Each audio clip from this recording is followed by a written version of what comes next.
I'm going to tell you a story about a man who forgot how to stop running, and three children who reminded him that some things are worth standing still for. He didn't stop walking when he first saw them.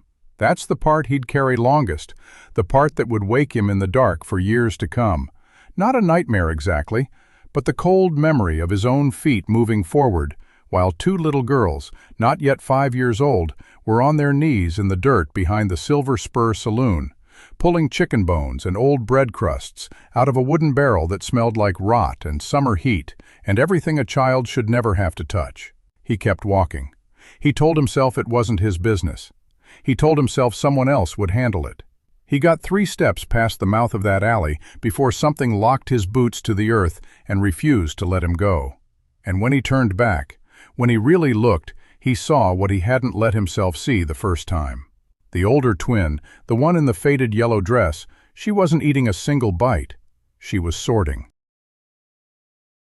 Small hands moving fast and careful, separating the scraps into 2 piles, one slightly larger, one smaller. And then she wrapped the smaller pile in a torn piece of cloth and tucked it behind her back out of sight.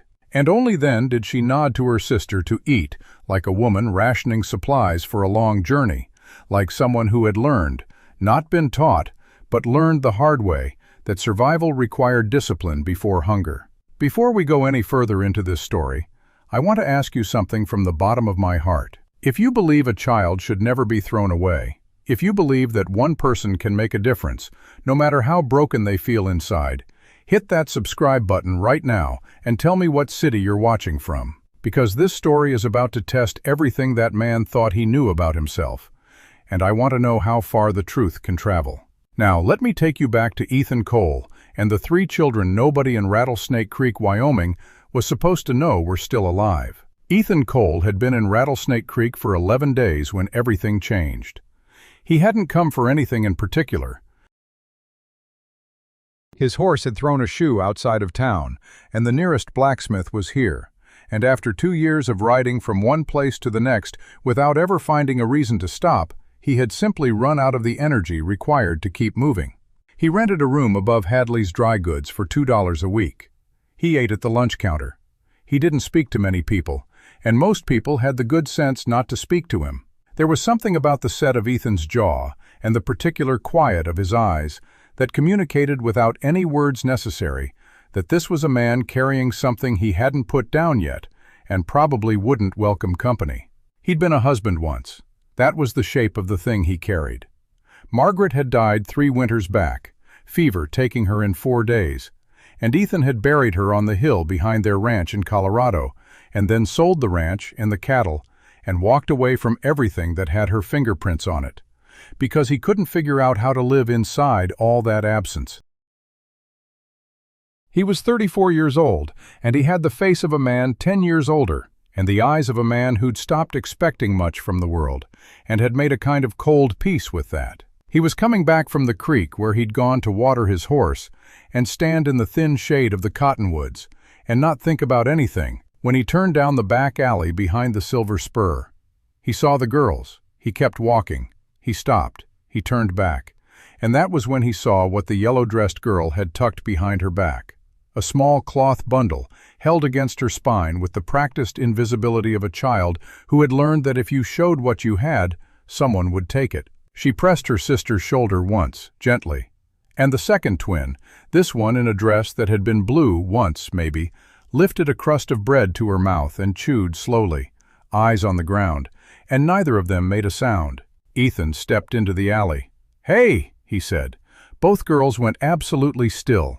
Not the stillness of children caught doing something wrong, the stillness of small animals that had learned the particular danger of adult attention. The yellow-dressed girl straightened up and put herself between him and her sister in one motion, smooth and automatic, like she'd practiced it. "We ain't bothering nobody," she said. Her voice was steady. 4 years old, maybe 4.5, and her voice was steady. "I know you ain't," Ethan said. He crouched down, not moving closer, putting himself at eye level, because that was the thing Margaret had always said. Don't tower over children when you're trying to talk to them. It teaches them that being big is the same as being right. "I was just saying hey." The blue dress girl peeked around her sister's shoulder. Her eyes were enormous, the color of creek water, and she had a smear of something dark on her chin. "You want our food?" the yellow-dressed girl asked. "Direct, no waiver." "No, ma'am," Ethan said, and the ma'am came out before he'd even thought about it. Instinct from some older version of himself that still knew its manners. "I got my own." A pause.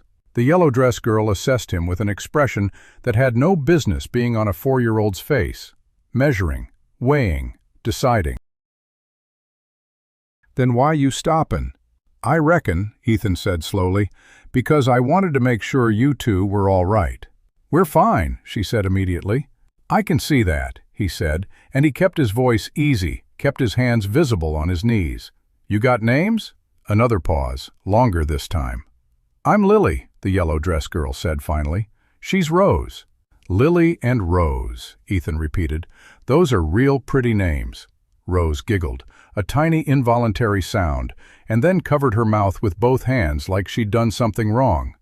"You got somewhere to be, mister?" Lily asked. It wasn't rude. It was a dismissal delivered with the flat efficiency of someone who had long ago stopped believing that adult interest was anything other than a problem arriving in a different shape. Ethan recognized it the way you recognize a language you once knew, the particular grammar of a child who had learned not to need anyone. "Not especially," he said. Lily stared at him. Something shifted in her face. Not trust, nowhere near trust, but something adjacent to it, a recalculation. "All right," she said, and then with a formality that nearly broke him, "Thank you for not taking our food." Ethan stood up. He reached into his vest pocket and produced the biscuit he'd picked up from the lunch counter that morning and never gotten around to eating. Corn flour wrapped in a bit of paper, and he set it on top of the barrel, careful not to hand it to them directly, just leaving it there. "In case you want it," he said. He walked away. He made it to the end of the alley before the sound stopped him. Not a voice, not a word, just a small scuffle of movement. And when he glanced back over his shoulder, the biscuit was gone, and Lily had her back to him, shoulders hunched over something she was dividing with her hands. And that was when he saw the boy. He was tucked into the gap between the barrel and the back wall of the saloon, sitting with his knees pulled to his chest and his arms wrapped around them, so still and so thin that Ethan had looked right past him twice. 6 years old, maybe. Dark hair, pale skin, a face that was all hollows and angles, the way a child's face should never be. He was watching Ethan with eyes that were not afraid, not trusting either, just watching, measuring like a very small judge who had already heard every argument and wasn't impressed by any of them. Lily was breaking the biscuit into thirds. She handed the largest piece to the boy, pressed it into his hand with a firmness that brooked no argument, and the boy took it without protest and ate it in small, careful bites. Ethan stood at the end of the alley and did not move for a long time. 3 children. He counted the pieces Lily had divided the biscuit into, and then he counted the children, and then he stood very still inside the arithmetic of that. He walked back to his rented room above Hadley's Dry Goods and sat on the edge of the bed and looked at his hands. In the morning, he went to the lunch counter and ordered his usual eggs and salt pork and coffee. And while Martha Hadley, who ran the counter and knew everybody's business in a 12-mile radius, was pouring his coffee, he said very casually, "I saw some children in the alley behind the Silver Spur yesterday evening. 2 little girls and a boy. You know who they belong to?" Martha set the coffee pot down for just half a second. A look crossed her face, quick and complicated, and then it was gone, smoothed over, and she picked the pot back up and said, "Can't say as I do," and moved on down the counter. Ethan drank his coffee and thought about that half-second. He went back to the alley that evening with a plate covered in cloth. Salt pork, beans, 2 biscuits, this time a piece of dried apple, and set it on top of the barrel and walked away without looking back. In the morning, the plate was on the ground, licked clean. The cloth folded neatly beside it. Folded. A 4-year-old had folded the cloth. He brought more the next evening, and the evening after that. On the 4th day, Lily was waiting at the entrance to the alley when he arrived. "Why do you keep coming?" she asked. Same flat, direct delivery, no accusation in it, Just a genuine question from a child who had learned that people did things for reasons, and that knowing the reason was the only way to know whether you were safe. "I reckon because someone ought to," Ethan said. Lily looked at him for a long time. "Are you going to tell Sheriff Reed?" she asked. Ethan hadn't planned to answer that question directly. He hadn't decided yet what he was or wasn't going to do. But something about the way she asked it, the particular stillness that came over her body when she said the sheriff's name, made him stop. "Why would you be worried about that?" he asked. Lily's face closed up like a shutter slamming. One second she was there, present, almost willing, and the next she was gone behind a wall so practiced and so complete that it took his breath away. "Never mind," she said. "Thank you for the food." She took the plate and disappeared back into the shadows. Ethan walked back to his room and lay on top of the covers for a long time, staring at the ceiling, thinking about the way a 4-year-old girl had said the sheriff's name like it was something to be afraid of. He started paying closer attention after that. He noticed things, small things at first. The way people at the lunch counter went quiet when Sheriff Mason Reed walked in, then loudly resumed conversation a beat too late. The way actors do when they've been caught rehearsing. The way Carl Pewitt at the livery wouldn't meet Ethan's eyes when he asked offhand if there had been any accidents at the Harland mine recently. The way Widow Baines from the millinery, who had talked his ear off for 20 minutes about the weather on his first day in town, now crossed to the other side of the street when she saw him coming, as if proximity to the wrong kind of curiosity was itself a form of danger. Rattlesnake Creek was afraid of something. On the 7th day, he followed the children. He wasn't proud of it. It felt like a betrayal of the fragile thing that had been building in that alley. Lily setting down her guard by fractions, Rose starting to peek around her sister's shoulder less cautiously. The boy, Noah, he'd heard Lily call him that once, sharp and quiet like a correction, watching him with those unafraid judging eyes that were starting, just barely, to soften at the edges. He didn't want to break whatever thread was forming. But he needed to know where they were sleeping, needed to know they had shelter, needed to know they were not going to be found by the wrong person first. He gave them a 10-minute head start after they took the plate, then moved parallel through the back streets, keeping to shadows, tracking the soft sound of small feet in dry dirt. They went north, away from the main street, past the old tannery that hadn't operated since the previous owner died. He'd been told that much at the lunch counter, though the details had been thin. And behind it, half hidden by a stand of scrub oak, was a structure that had been a stable once. The roof had partially caved. 3 of the 4 walls still stood. The door was a piece of old canvas nailed to a crossbeam. Lily pushed through the canvas, Rose followed, and then Noah must have already been inside, because the canvas fell back into place and there was no more sound. Ethan stood in the dark and the heat, and looked at the collapsed roof and the crumbling walls, and thought about what winter would do to 3 children living in a place like this. Then he thought about what summer was already doing. He went to the land office the next morning. The land office in Rattlesnake Creek was run by a young man named Gerald Finch, who had the nervous energy of someone perpetually expecting bad news. Ethan walked in, tipped his hat, and asked politely and specifically about the ownership history of the old tannery property north of town. Gerald Finch's hands stopped moving over the ledger he'd been pretending to read. "That property ain't for sale," he said. "I didn't ask if it was for sale," Ethan said. "I asked about the ownership." "There's a dispute currently," Gerald said. He was sweating, which was understandable given the heat, but this was a different kind of sweat. "Company business. The Harland people have a claim on it." "When did the previous owner die?" Ethan asked. Gerald Finch looked at him with the particular expression of a man doing rapid calculations about risk. "About 8 months back," Gerald said. "Fellow named Will Harper. Worked for the mine." Ethan kept his voice easy. "How'd he die?" "Accident," Gerald said. "In the mine." And then quickly, as if saying it fast would prevent it from being examined. "These things happen. The mine has had 3 accidents in 2 years. It's dangerous work. Everybody knows it." "His wife?" Ethan asked.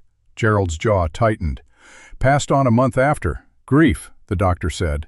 "And the children?" The silence that followed was not the silence of a man searching his memory. It was the silence of a man deciding whether to lie or simply to stop talking, and settling for the latter. Gerald Finch closed his ledger and said, "I'm busy this morning, mister. If you ain't got land business, I'd appreciate you heading on." Ethan tipped his hat and left. He stood outside the land office in the hammer blow of mid-morning heat and put what he had together with what he was beginning to feel, and what he felt was the specific cold clarity of a man who has walked into something that was waiting for him. Not a trap exactly, but a situation that had arranged itself around a vacancy. And the vacancy was shaped exactly like the kind of man Ethan used to be before grief had made him small and careful. He went back to the alley that evening. All three of them were there this time, waiting. That was new. That was something. Rose had her thumb in her mouth, which Lily was ignoring with the patience of a much older sibling. Noah stood apart from his sisters with his hands in the pockets of his too large trousers, and he looked at Ethan with those steady, appraising eyes and said nothing, because Noah almost never said anything.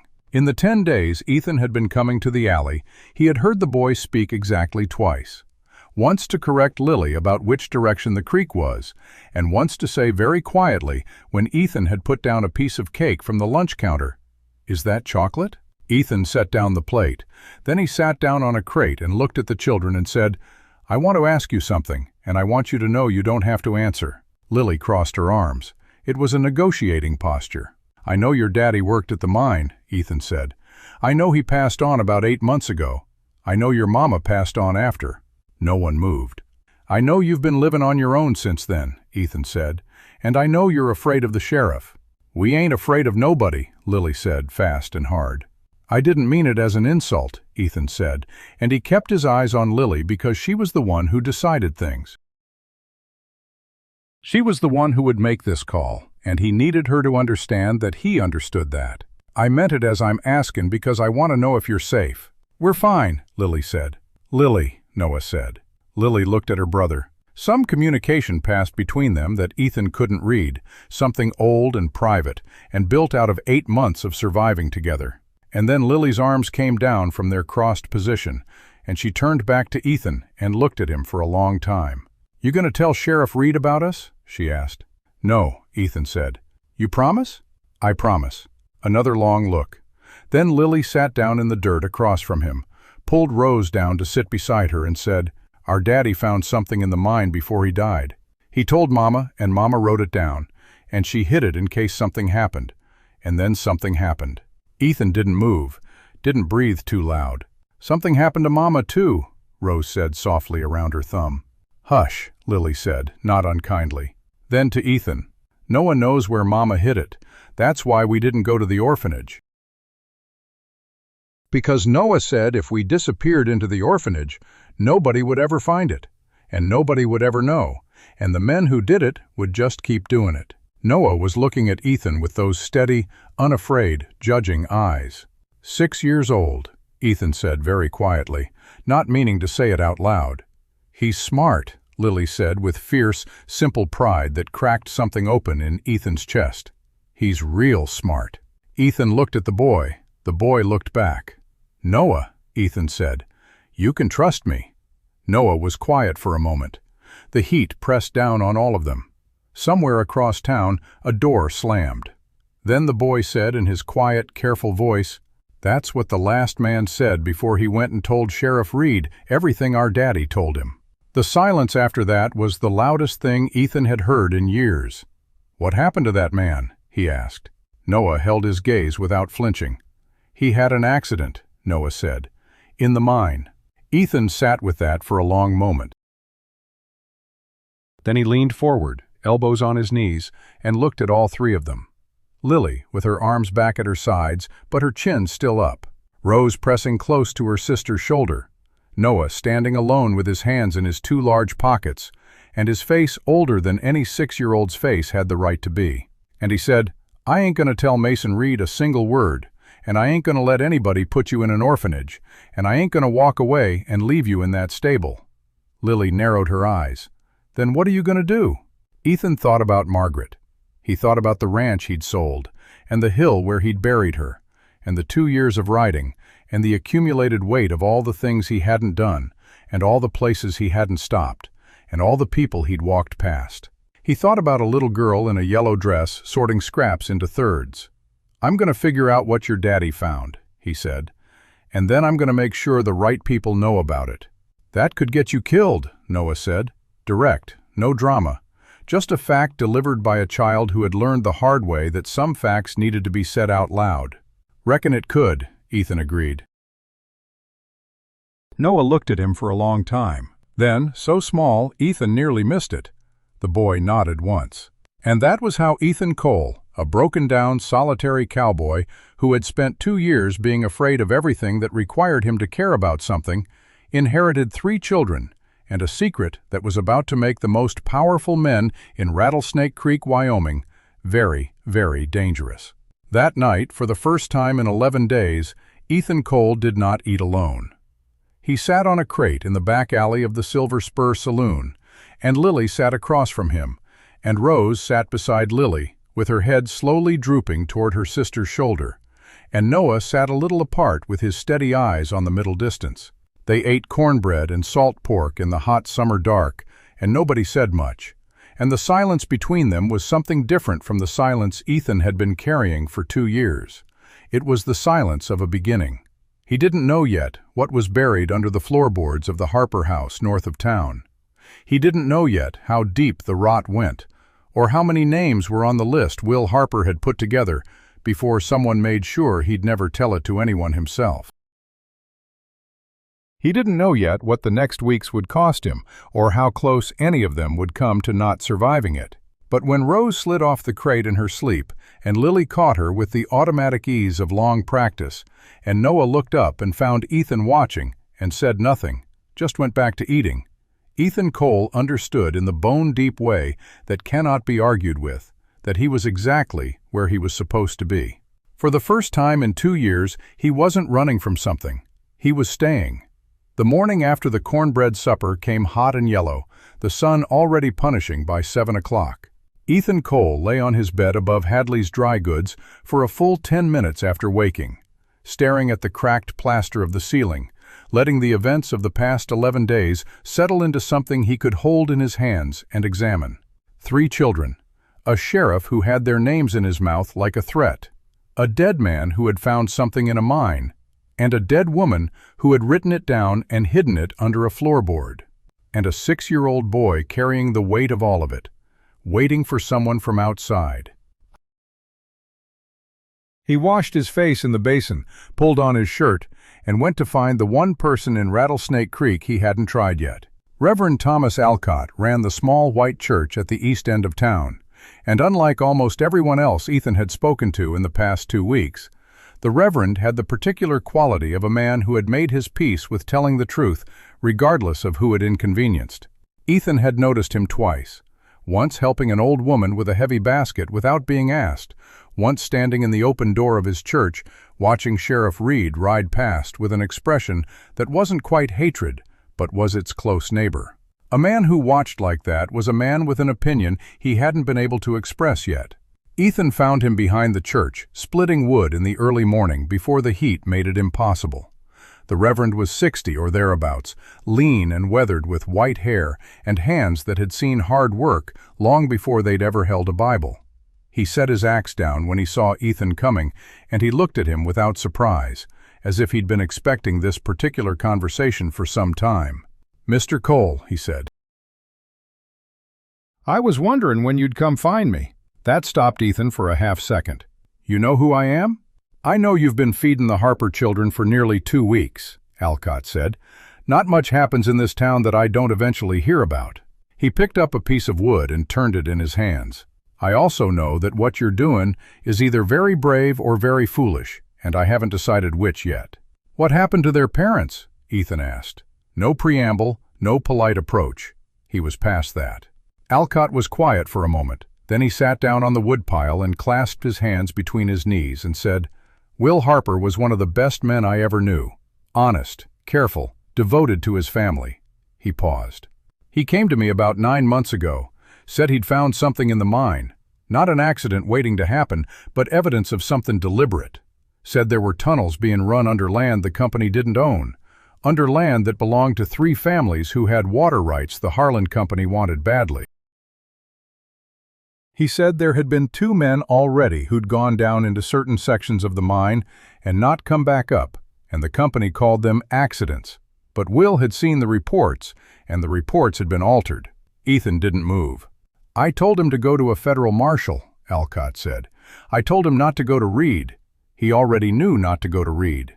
He said he was going to gather more documentation first, make it airtight, make it impossible to dismiss." He looked up, and his eyes were the eyes of a man who had carried guilt for a long time without finding anywhere to put it down. 3 weeks later he was dead. "Cave in," they said, except there were men who worked that section who told me privately, very privately, that there was no cave-in. That section was clear that day. Will Harper went in and didn't come out, and by the time anyone raised a question, the shaft had been collapsed from above, not below. The words landed in the space between them and stayed there. "And his wife," Ethan said. "Clara Harper was a strong woman," Alcott said. "She didn't fall apart. She got angry. She went to Reed and demanded an investigation. 2 days later, someone broke into her house while she was at the market with the children. When she came home, the house had been searched badly, carelessly, like they were in a hurry. Nothing was taken. She understood the message. He set the piece of wood down. She died 6 weeks after Will. The doctor said heart failure. Clara Harper was 31 years old and healthy as a horse. But the doctor who signed the death certificate is the same doctor who's been on the Harlan Company payroll for 4 years. Ethan's jaw was tight. The children. "Reed came to me 2 days after Clara died," Alcott said, and now there was something harder in his voice, something that had been ground down to a sharp edge by months of helpless anger. "Said he was going to arrange transport to the county orphanage for the 3 Harper children. Said it was the humane thing, the proper thing. I offered to take them in myself. I have the space. I have the means. And he said the county required it. Go through official channels. I went to the county office to try to speed the process, to make sure they were placed with me. And when I came back," he stopped, pressed his lips together, "they were gone." "Reed said they'd run. I don't know if that's true." "It's true," Ethan said. "They ran. They've been hiding ever since." "Lord," Alcott said softly. "They're afraid of Reed," Ethan said. "The boy Noah, he's 6 years old, and he knew enough to keep his sisters away from the orphanage, away from Reed, away from anyone official." He leaned forward. "The boy knows something. His mother told him something or showed him something before she died." Alcott looked at him very steadily. "If Reed finds out you're asking these questions—" "I know," Ethan said. "He has 4 deputies and the full backing of the Harlan Company," Alcott said. "The company owns the bank, which means they own half the mortgages in this town. They own the judge. They most likely own the county commissioner. You would be one man with a gun and a rented room." "I know that too," Ethan said. Alcott studied him for a long moment. "Why?" he said. "You rode in here 11 days ago. You don't know these children. You don't owe this town anything. Why would you do this?" Ethan thought about Margaret.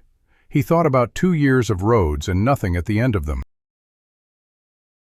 He thought about a little girl sorting scraps with the discipline of a general and the hands of a child.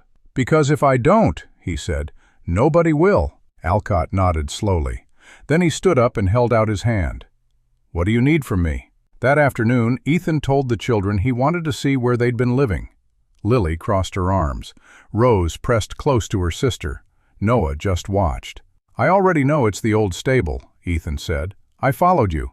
I'm sorry for that, but I need to see it because I need to know you're safe where you are." Lily's jaw went tight. A flicker of betrayal crossed her face, there and gone. "You followed us." "I did. You said you were trustworthy." "I said I wasn't going to tell Reed," Ethan said. "That's still true. Following you to make sure you had shelter isn't the same as selling you out to a man you're afraid of." A silence. Then Lily turned to Noah, and Noah gave a small nod. And Lily turned back and said, "Fine." The stable was worse in daylight than it had looked at night. One whole corner of the roof was open to the sky. The bedding was a pile of old horse blankets and a single quilt pulled into the corner that still had the most overhead cover. There was a tin cup, a small knife with a cracked handle, Lily's apparently. She picked it up and slid it into her pocket with the automatic ease of long habit. A stack of cloth that might once have been a shirt torn into strips, and in the corner where Noah slept, apart from his sister's blanket pile, a small wooden box. Not metal. Not the kind of box that held documents from the Harper house, just a child's box, the kind used to keep small, precious things. Noah saw Ethan looking at it and picked it up and held it against his chest. "That's mine," Noah said. "I know," Ethan said. He didn't ask about it. But that evening, when Lily and Rose had fallen asleep, Rose curled tight against her sister's side, Lily with her arm thrown over her sister, protecting even while unconscious. Noah came and sat beside Ethan in the open stable doorway and set the box between them. "Mama gave it to me the day before she died," Noah said. "She said if anything happened to her, I was to keep it safe and not show it to anyone in town. She said, wait for someone from outside." Ethan's heart was hitting hard, but he kept his voice level. "You don't have to show me what's inside." "I know," Noah said. "I'm decidin'." They sat in the dark for a while. Somewhere to the south, the mine's night shift would be starting. You could sometimes feel it, a faint trembling in the ground, more sensation than sound. Then Noah opened the box. Inside was a folded piece of paper. Not the documents Will Harper had hidden in the house, but a letter. Clara Harper's handwriting, small and careful. Ethan read it in the thin moonlight that came through the open roof, reading slowly. And what he read was a woman who knew she was probably dying and had set down every name she knew, every date, every conversation Will had reported to her in the months before his death. And at the bottom, in larger letters than the rest, the floorboard, third board from the east wall in the kitchen, Will's evidence. Get it to a federal marshal. Do not trust anyone in this town. And then below that, in the careful handwriting of a woman leaving instructions for her children to survive. Noah knows. Noah will decide who is safe. Trust Noah. Ethan lowered the letter. He looked at the boy. 6 years old, carrying this for 8 months, watching his sisters survive on garbage while he held a secret that could get all 3 of them killed, waiting for someone from outside, deciding every single day whether each new adult who showed interest was the right one or the wrong one. "Your mama was a smart woman," Ethan said, and his voice came out rougher than he intended. "She was the smartest person I ever knew," Noah said quietly. "Smarter than Daddy even, and Daddy was real smart." "She trusted you with something big," Ethan said. "I know." A pause. "Are you the right one?" The question was simple. It was also the most important question anyone had asked Ethan Cole in years, maybe ever.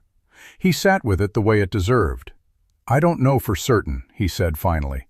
"I can tell you what I plan to do, and you can decide for yourself." He looked at Noah directly. "I want to go to the Harper house and get what your daddy hid. Then I want to take everything, that letter, those documents, to a federal marshal. Not anyone in this county. Someone from outside, like your mama said. And I want to do it fast, before Reed figures out what I'm doing." Noah thought about this. "What about us?" he said. "While you're doing that." "You stay with Reverend Alcott," Ethan said. "He's the one person in this town I believe isn't in Reed's pocket. You'll be safer there than here." "Lily won't want to go anywhere," Noah said. "She don't trust people." "I know," Ethan said. "I'm counting on you to help me with that." For the first time, something that was almost a smile crossed Noah's face. It was gone so fast Ethan nearly missed it, but it had been there. "Okay," Noah said. He was right about Lily. The next morning, when Ethan explained what he wanted to do, Lily stood up straight and said, "No." Just like that, flat and absolute. "Lily," Noah started. "No," Lily said again, louder. "We don't go anywhere with anybody. That's the rule. That's always been the rule." "The Reverend is safe," Ethan said. "You said that. You don't know that." "Your mama trusted him," Ethan said. "She came to him before she died. He told me." That stopped Lily. Her chin came up, working, jaw tight. "She never told us that. She didn't want you to have to carry more than you already were, Ethan said. He kept his voice soft, kept his hands still, let the words do the work. She was protecting you the only way she could. Lily's eyes went bright for just a moment, the specific brightness of tears held back by sheer force of will. And then they went flat again, and she looked at her brother and said, "You're sure?" "Ethan is the one from outside," Noah said, "the one Mama said to wait for." Rose, who had been sitting quietly through all of this, with her thumb moving toward her mouth and then being pulled away again, suddenly looked up at Ethan and said, "Will there be real food at the Reverend's house?" The simplicity of it, the pure, uncomplicated hunger of it hit Ethan somewhere low and hard. "Yes, ma'am," he said. "Real food." Rose looked at Lily. Lily closed her eyes briefly, opened them. "Fine," she said, "but if anything feels wrong, we leave. You hear me? We don't wait and see, we leave." "Agreed," Ethan said. He got the children settled at the Reverend's house by midday. Alcott had a housekeeper, a large, quiet woman named June, who took one look at 3 undersized children and immediately produced a pot of soup and 4 biscuits without a single word of commentary, which was perhaps the most useful thing anyone had done yet. Lily sat at the table with her spine rigid and her eyes on the door. Rose ate with the focused intensity of someone making up for lost time. Noah ate carefully, slowly, watching everything. Ethan left them there and walked back across town toward the North Road. The Harper house was 2 miles out, set back from the road behind a stand of pine. It had been vacant for 8 months, and it showed. The gate was hanging, the garden was dead, the front step had rotted through. But the door wasn't locked, because there was nothing left inside worth stealing, or so everyone believed. He went in through the back, through the kitchen, and started counting boards from the east wall. 1, 2, 3rd board. It moved when he pressed the edge with his boot heel. He crouched down, got his fingers into the gap, lifted. The tin box was there, exactly where Clara Harper had said it would be. Flat and gray and cold, even in the summer heat, about the size of a journal. He lifted it out, pried the latch, and inside was what Will Harper had spent the last weeks of his life gathering. Survey reports with falsified signatures. Payroll records showing payments to men who had officially died in mining accidents, but whose names kept appearing on the company's books for months afterward. Letters. Actual letters on Harland Company stationery discussing the deliberate collapse of a shaft to address a problem, with "the problem" circled and a man's name written beside it in the margin. Will Harper's name. His hands were steady, his chest was not. He was 3 steps from the kitchen door, the tin box under his arm, when he heard horses. Not 1, not 2, 4 horses at least, coming up the North Road at a pace that was not casual. And when he put his eye to the gap between the kitchen curtains, he saw the glint of a badge in the afternoon sun and felt the bottom drop out of everything. Sheriff Mason Reed, riding with 3 deputies, headed directly for the Harper house. Someone had talked. Ethan looked at the tin box in his hands. He looked at the back door. He looked at the front, where the sound of horses was getting louder, and made the calculation in under 2 seconds. There was no way out the front. The back faced open ground for 100 yards before the tree line. And if they'd come this fast, they already knew he was here. He went out the back anyway and ran. He ran hard and low, the tin box pressed against his ribs, the dry grass snapping under his boots. Behind him, he heard Reed's voice, sharp and commanding, and then the sound of men dismounting fast. And he knew without looking back that at least one of them was already on foot, coming after him. The tree line was 80 yards, 70, 60. A shot cracked behind him, high and wide, and Ethan felt the air move 2 feet to his left and kept running. He hit the trees without slowing and went deep into them, cutting left, then right, moving on instinct. Using the slope of the ground, the way his father had taught him to move through hill country. Don't fight the terrain, let it carry you. He could hear one man behind him, maybe 2, crashing through brush without the patience or the skill to go quiet. Reed's deputies were town men, not trackers.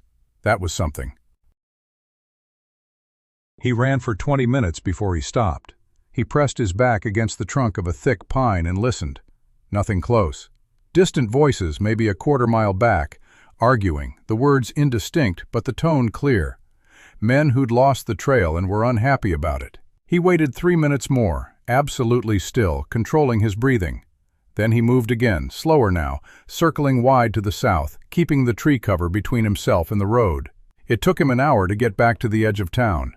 By then the sun had dropped, and the evening light was flat and orange, and the main street of Rattlesnake Creek was emptier than it should have been, which meant word had gotten around. In a town this small, word always got around.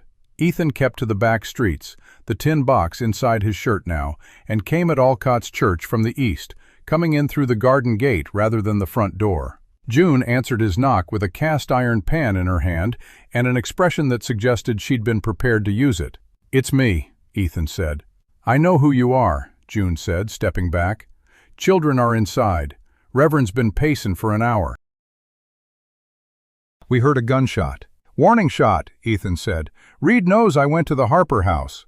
"Lord," June said, exactly as Alcott had said it, with the same flat, exhausted weight. The weight of people who had been asking the Lord for help for a long time and were beginning to wonder about the response time. He went inside. Alcott was standing in the main room, and when he saw Ethan, he let out a breath like a man who'd been holding it underwater. The 3 children were at the table, Lily standing the moment Ethan came in, Rose looking up from the biscuit she'd been demolishing, Noah already on his feet with his eyes moving from Ethan's face to the shape under his shirt and back again. "You got it," Noah said, not a question. Ethan pulled the tin box from under his shirt and set it on the table. The silence in the room changed quality. Lily stared at it, her throat moved. Rose reached out and touched the edge of it with one finger, tentative, and then pulled her hand back. "Daddy made that box," Noah said quietly. "I remember him working on it in the evenings." "I didn't know what it was for." Ethan looked at the boy and said nothing because there was nothing to say that would be adequate. "Reed knows you went to the house," Alcott said, "which means someone told him, which means someone's been watching you." "I know," Ethan said. "Then we don't have much time," Alcott said. "He'll come here. He knows these children have nowhere else to go. He's probably already guessed." "He won't come here tonight," Ethan said. "Not to a church. Even Reed has to be careful about how things look, and riding into a reverend's house with guns drawn in the middle of the evening would generate the kind of talk he can't control." He looked at Alcott. "But tomorrow he will. Tomorrow, or he'll find another way.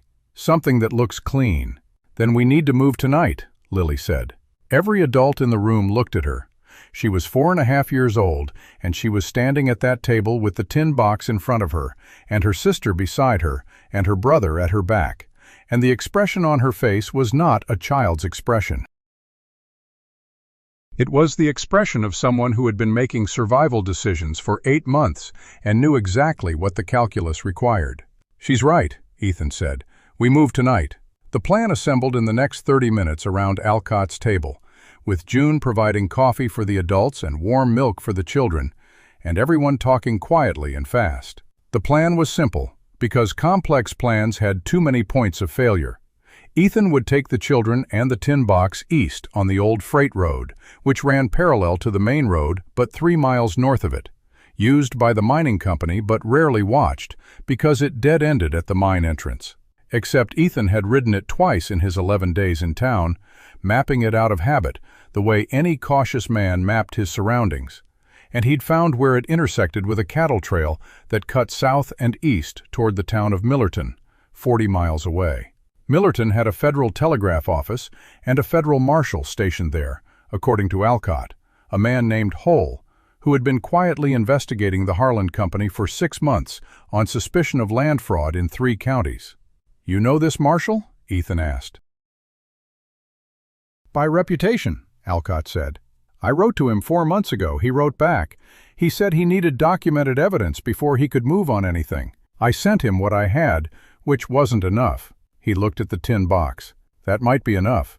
"How do we know Millerton is safe?" Lily asked. She was looking at Alcott directly, which was new. She had barely looked at him before. "We don't know anything for certain," Alcott said, and his voice was honest and steady. And it was the honesty of it that made Lily nod slightly, because she had learned to distrust certainty. "Okay," she said.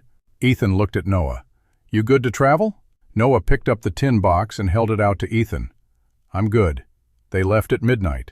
Alcott's horse, a steady roan mare named Pearl, carried Rose, who fell asleep against Ethan's back within the first mile without any preamble, simply going limp the way small children do when exhaustion overrides everything.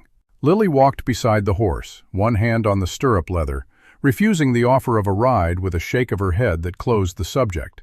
Noah walked on Ethan's other side, the tin box in his arms, his feet quiet on the dry ground. They moved without talking.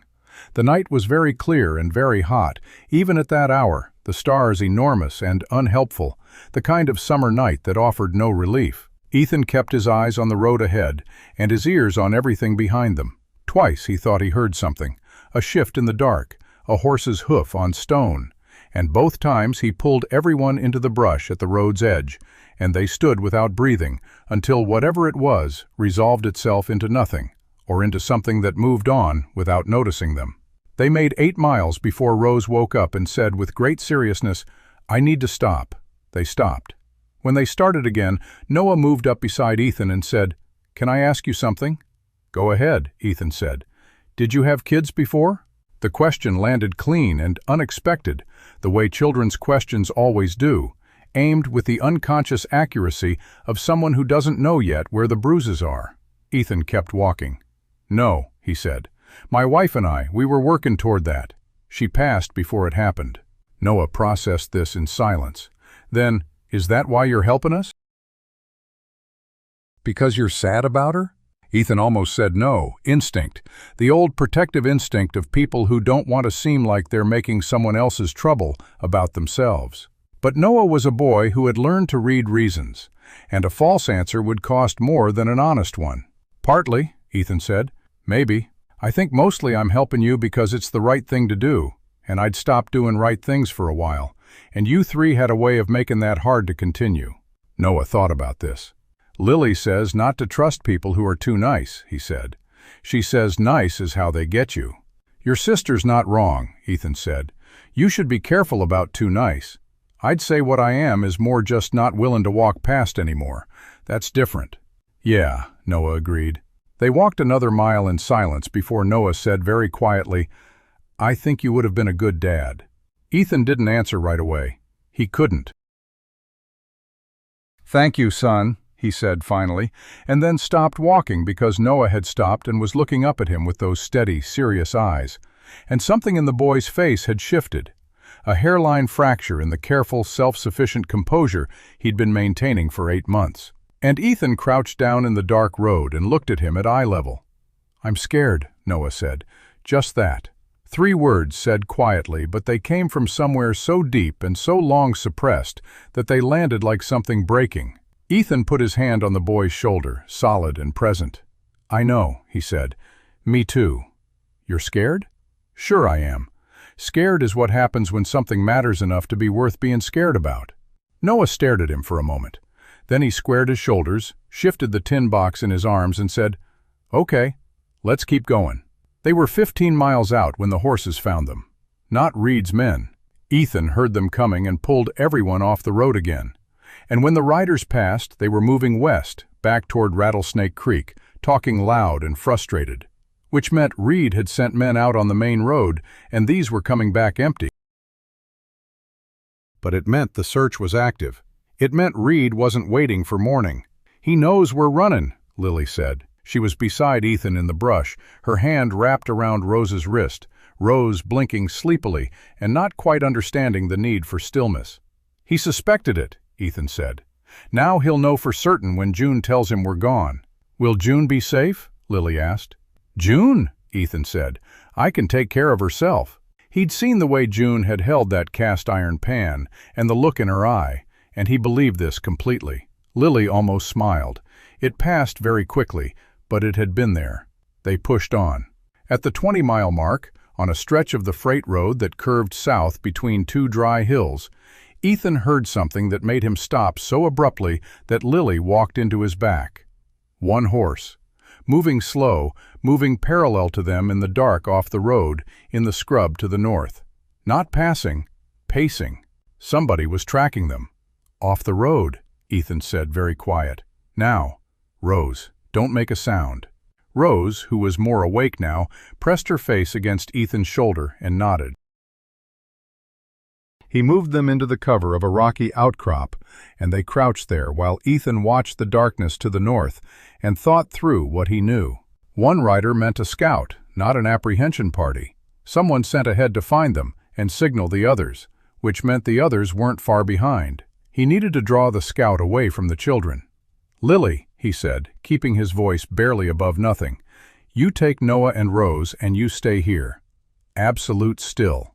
I'm going to move east, draw him off. Give me 10 minutes and then you start moving again, straight south on this road. You'll hit the cattle trail in about a mile. It'll be marked on the left side with a stone cairn, 3 stones stacked.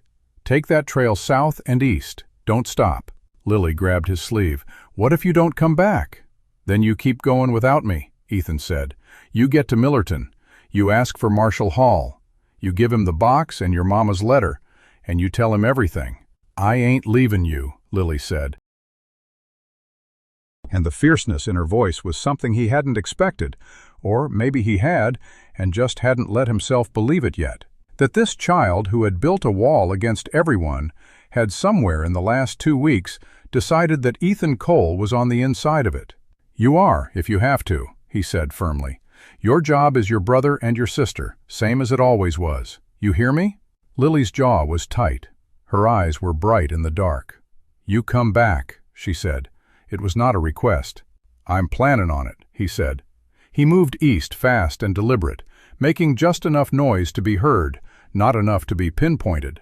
He heard the scout pick up his movement. The horse turned, came closer, and Ethan swung wide, drawing him away from the outcrop. And then, when the distance was right, he cut south through the scrub and doubled back in a long loop. The scout was good, better than the deputies who'd chased him from the Harper house. He stayed patient, stayed wide, didn't rush in. He was tracking by sound, methodical, and he would have had Ethan inside of 5 minutes if Ethan hadn't found the gully first.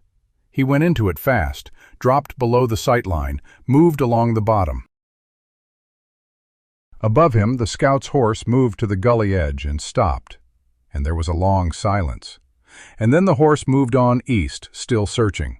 Ethan waited 2 full minutes, then climbed out and ran back to the outcrop. The children were gone.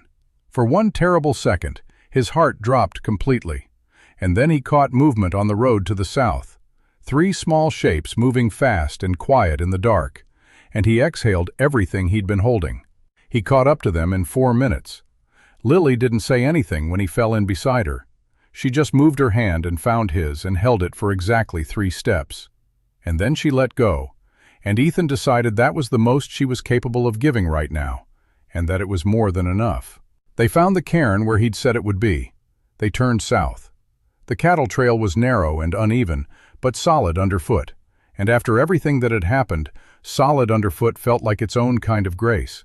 Rose had stopped trying to sleep and was walking on her own now, holding Noah's hand. And Noah was holding the tin box with one arm and Rose's hand with the other. And Lily walked at the front of the group like she always did, leading, watching, guarding, even on a road with no enemies visible. They were 5 miles down the cattle trail, 2 hours before dawn, when Noah stopped suddenly and said, "Someone's been here." Ethan stopped. "What do you mean?" "The grass," Noah said. "It's pushed down. Someone came through here recently, more than one person." He looked up. They were going north, toward the freight road.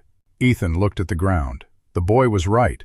Tracks not fresh, but not old. A few hours, maybe. 3 horses at least, going north. Reed hadn't sent his men west. He'd sent them ahead, around, to cut off the southern route. They were walking into a trap that had been set before they ever left Rattlesnake Creek. Ethan looked at the tracks, and then he looked at the children, and made the only calculation that mattered. Forward was compromised. Back was worse, and standing still was not an option. "Change of plan," he said. "We go east." "East isn't Millerton," Lily said. "No," Ethan said, "but east is away from whoever came through here.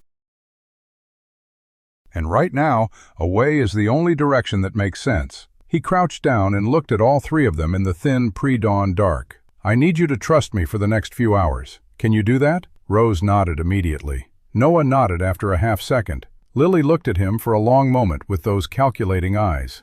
And then she said, "So far, you've been worth trustin'." "That's the nicest thing you've said to me," Ethan said. "Don't push it," Lily said, and started walking east. He almost smiled. He didn't have time. The eastern route took them off any established trail and into open country, which meant harder ground underfoot and no cover, and the sky beginning to lighten at the edges in a way that would soon become a problem. Ethan kept them moving fast, faster than was comfortable, pushing the pace with an awareness of how exposed they'd be in full daylight. No trees, no road, nowhere to disappear. Rose kept up without complaint. She was small and tired, and her shoes were half a size too large. But she moved with her chin down and her eyes forward, and Ethan had stopped being surprised by any of the 3 Harper children and their capacity to simply endure. Noah was the one who found the ravine. "There," he said, pointing. "That cut south. You can see the grade." Ethan looked. The boy was right. The ground dropped away in a long diagonal that would eventually angle them back toward the Millerton Road without using the cattle trail at all. It was rough country, steeper than the trail, but it was cover, and it was direction. And right now, both of those things outweighed comfort. "Good eye," Ethan said. Noah didn't answer, but he stepped forward and started picking the line down without waiting to be told. The tin box tucked under one arm, his free hand reaching back automatically to help Rose over the first drop. Lily followed, and Ethan came last, watching their backs. They were halfway down the ravine when Ethan heard the whistle. 2 short blasts, sharp and carrying, from somewhere to the northwest. A signal. Reed's men communicating across distance, which meant they'd found the point where Ethan and the children had left the cattle trail, and which meant the gap between them was closing faster than he'd calculated. He didn't tell the children what the whistle meant. He just said, "Faster," and they went faster. At the bottom of the ravine, the ground leveled into a dry creek bed, which was both easier to move on and more dangerous. The soft earth would hold tracks clearly in the growing light, and anyone following would be able to read their direction without any skill at all. Ethan pulled them out of the creek bed after 100 yards and onto the harder ground of the eastern bank, and they moved south again. And the sky continued its slow, relentless lightening. And Ethan did the math on how long they had before full dawn, and did not enjoy the result. "Ethan," Noah said. "I hear it," Ethan said, because he did. A horse to the northwest, moving at a trot. One rider coming fast enough to mean he'd found something definitive. "He's gonna see us," Lily said. She wasn't panicking. She was stating a logistical fact and waiting for the solution. "Not if we're not here," Ethan said. "That rock shelf to the east, 20 yards. Move." They moved. The shelf was a long, flat ledge of sandstone about chest height, and behind it was a narrow gap that fit all 4 of them, with almost no room to spare. Ethan pressed against the rock, Rose between him and Lily, Noah on Lily's far side, everyone flat and still, made as small as they could make themselves. The rider came through at a canter, close enough that they heard the horse breathing, close enough that when it slowed to a walk, they heard the creak of saddle leather and the soft sound of a man talking to himself in frustration. The words indistinct, but the tone clear. He was looking for sign and not finding it, and it was making him angry.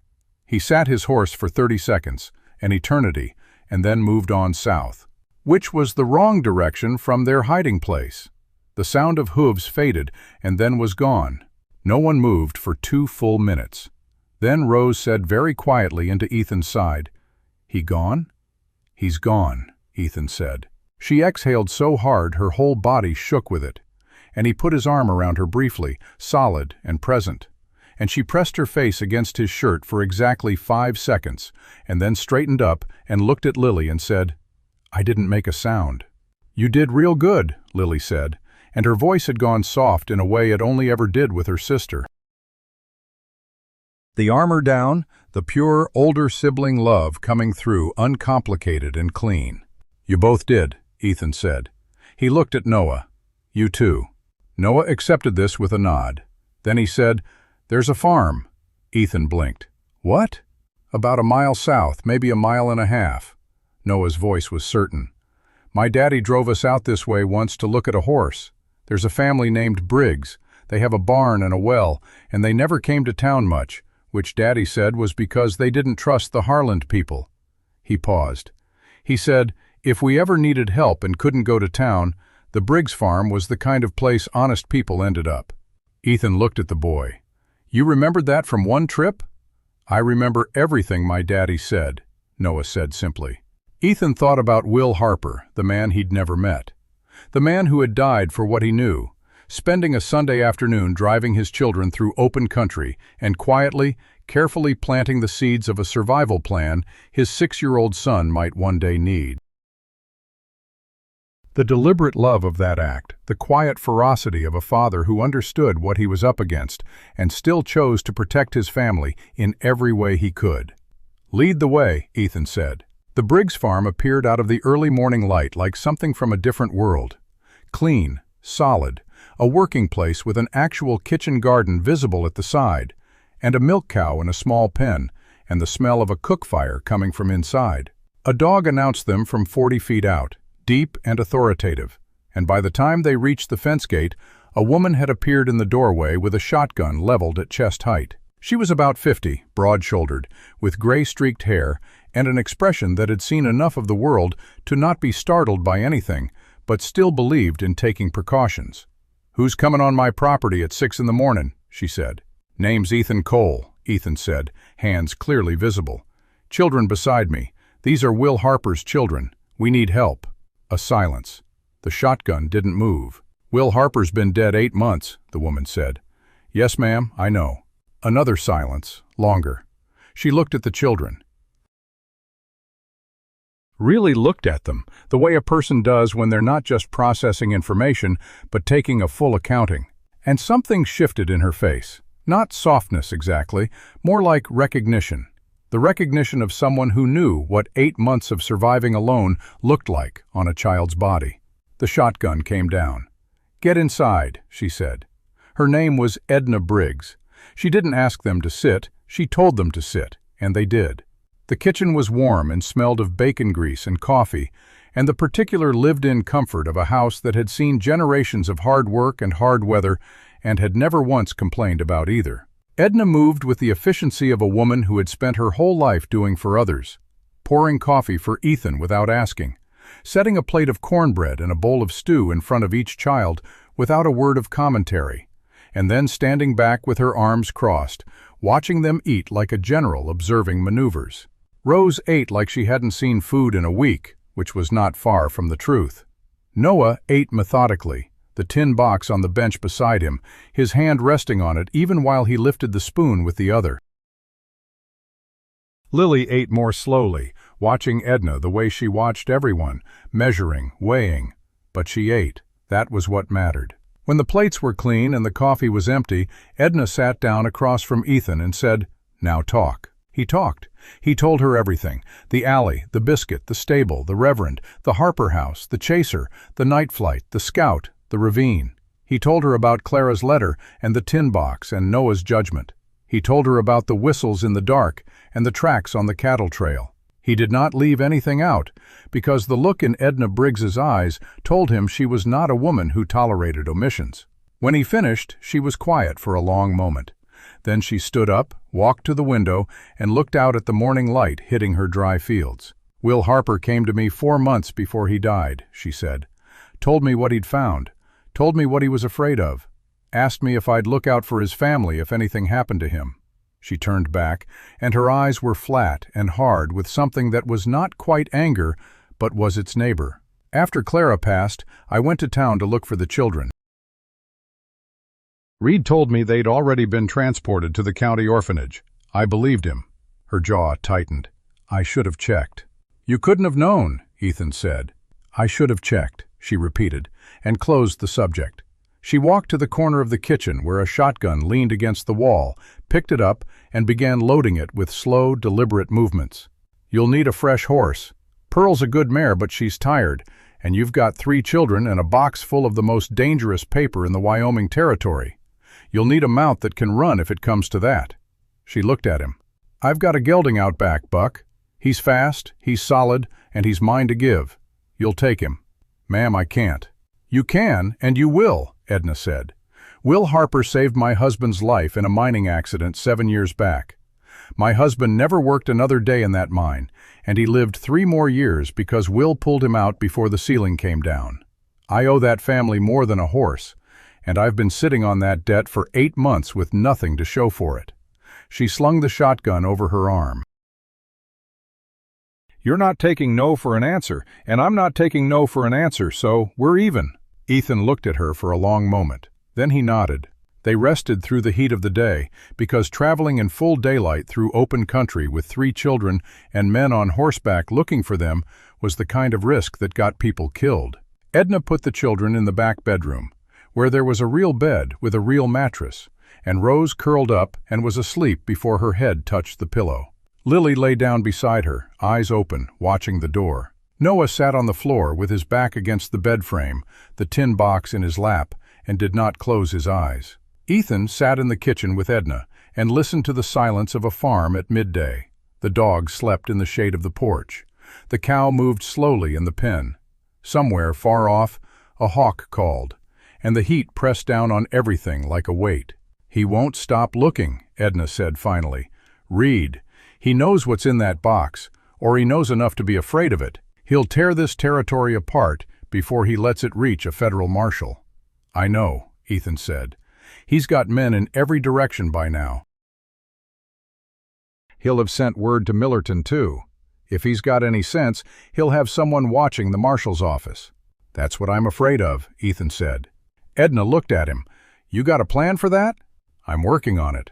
She nodded as if that was a satisfactory answer. Then she reached into her apron pocket and pulled out a folded piece of paper and slid it across the table. "This is the name of a man in Millerton who's not on Reed's side. He runs the livery stable. He's married to my cousin, and he's honest. If you need to lay low for a day before you go to the marshal, he'll help you." Ethan took the paper and read the name. Samuel Gibbs, livery, south end of Millerton. He folded it and put it in his vest pocket. "Thank you," he said. "Don't thank me yet," Edna said. "Thank me when those children are safe and Reed is in a cell." She stood up and walked to the stove. "Now eat. You've got a long night ahead." They left at dusk, when the heat had broken and the long shadows of evening were stretching across the dry grass. Buck was a good horse, strong and steady, and he carried Rose and Lily without complaint, the 2 girls wedged together on his broad back, with Rose's arms around Lily's waist. Noah rode Pearl, who had rested through the day and was fresh enough for the lighter load. Ethan walked beside Buck, leading the way south and east, the tin box tucked into his saddlebag, his hand never far from the revolver on his hip. Edna stood at her gate and watched them go. She didn't wave. She just stood there, a solid shape in the fading light, until the road curved and the farm disappeared behind them. The first few hours were uneventful. They moved through country that was mostly open, with occasional stands of scrub oak and juniper providing cover when they needed it. The moon was thin, a sliver of silver that gave enough light to see the ground, but not enough to be seen from a distance. Ethan kept them off the main routes, following game trails and dry washes, trusting the terrain to hide them. Lily rode in silence for the first 2 hours, her back rigid, her eyes scanning the darkness. But as the night wore on and no sounds of pursuit reached them, she began to relax, just slightly, the tension in her shoulders easing by degrees. "It's quiet," she said finally. "It is," Ethan agreed. "Too quiet?" "No," he said. "Just quiet. That's a good thing." She considered this. "How much farther?" 20 miles, maybe a little more. "We'll hit Millerton before dawn if we keep this pace." "And then what?" "And then we find Marshal Hall and we hand him the box, and we let him do his job." Lily was quiet for a moment. Then she said, "What if he's like Reed?" Ethan had been expecting this question, or something like it. He had been asking himself the same thing all day. "Your mama told you to wait for someone from outside," he said. "She didn't trust anyone in Rattlesnake Creek. But she trusted Reverend Alcott enough to talk to him, and Alcott trusts Marshal Hall. That's 2 layers of trust between us and him. That's as good as we're going to get. And if it's not enough, then we figure out something else, together." Lily didn't answer, but she shifted on Buck's back, adjusting her grip on Rose, and she didn't ask any more questions. They were 14 miles from Millerton when Noah pulled Pearl up short and said, "Hold!" Ethan stopped. He listened. The night was vast and empty, the only sound the faint sigh of wind through dry grass. But Noah had his head tilted, his eyes half closed, the way a man does when he's listening for something specific. "There's a rider," Noah said, "coming from the north, slow, trying not to make noise." Ethan strained his ears. He heard nothing, but he had learned in the past few days that Noah Harper heard things other people didn't. "Off the trail," Ethan said. "Now." They moved the horses into the cover of a dry wash, a shallow gully that cut through the grassland, just deep enough to hide them if they stayed low. Ethan dismounted and handed Buck's reins to Lily. "Stay here, don't move, don't make a sound." "Where are you going?" Lily asked. "I'm going to see who it is." "Ethan, I'll be right back." He moved up the slope of the wash on his belly, keeping low, the dry grass scratching against his shirt.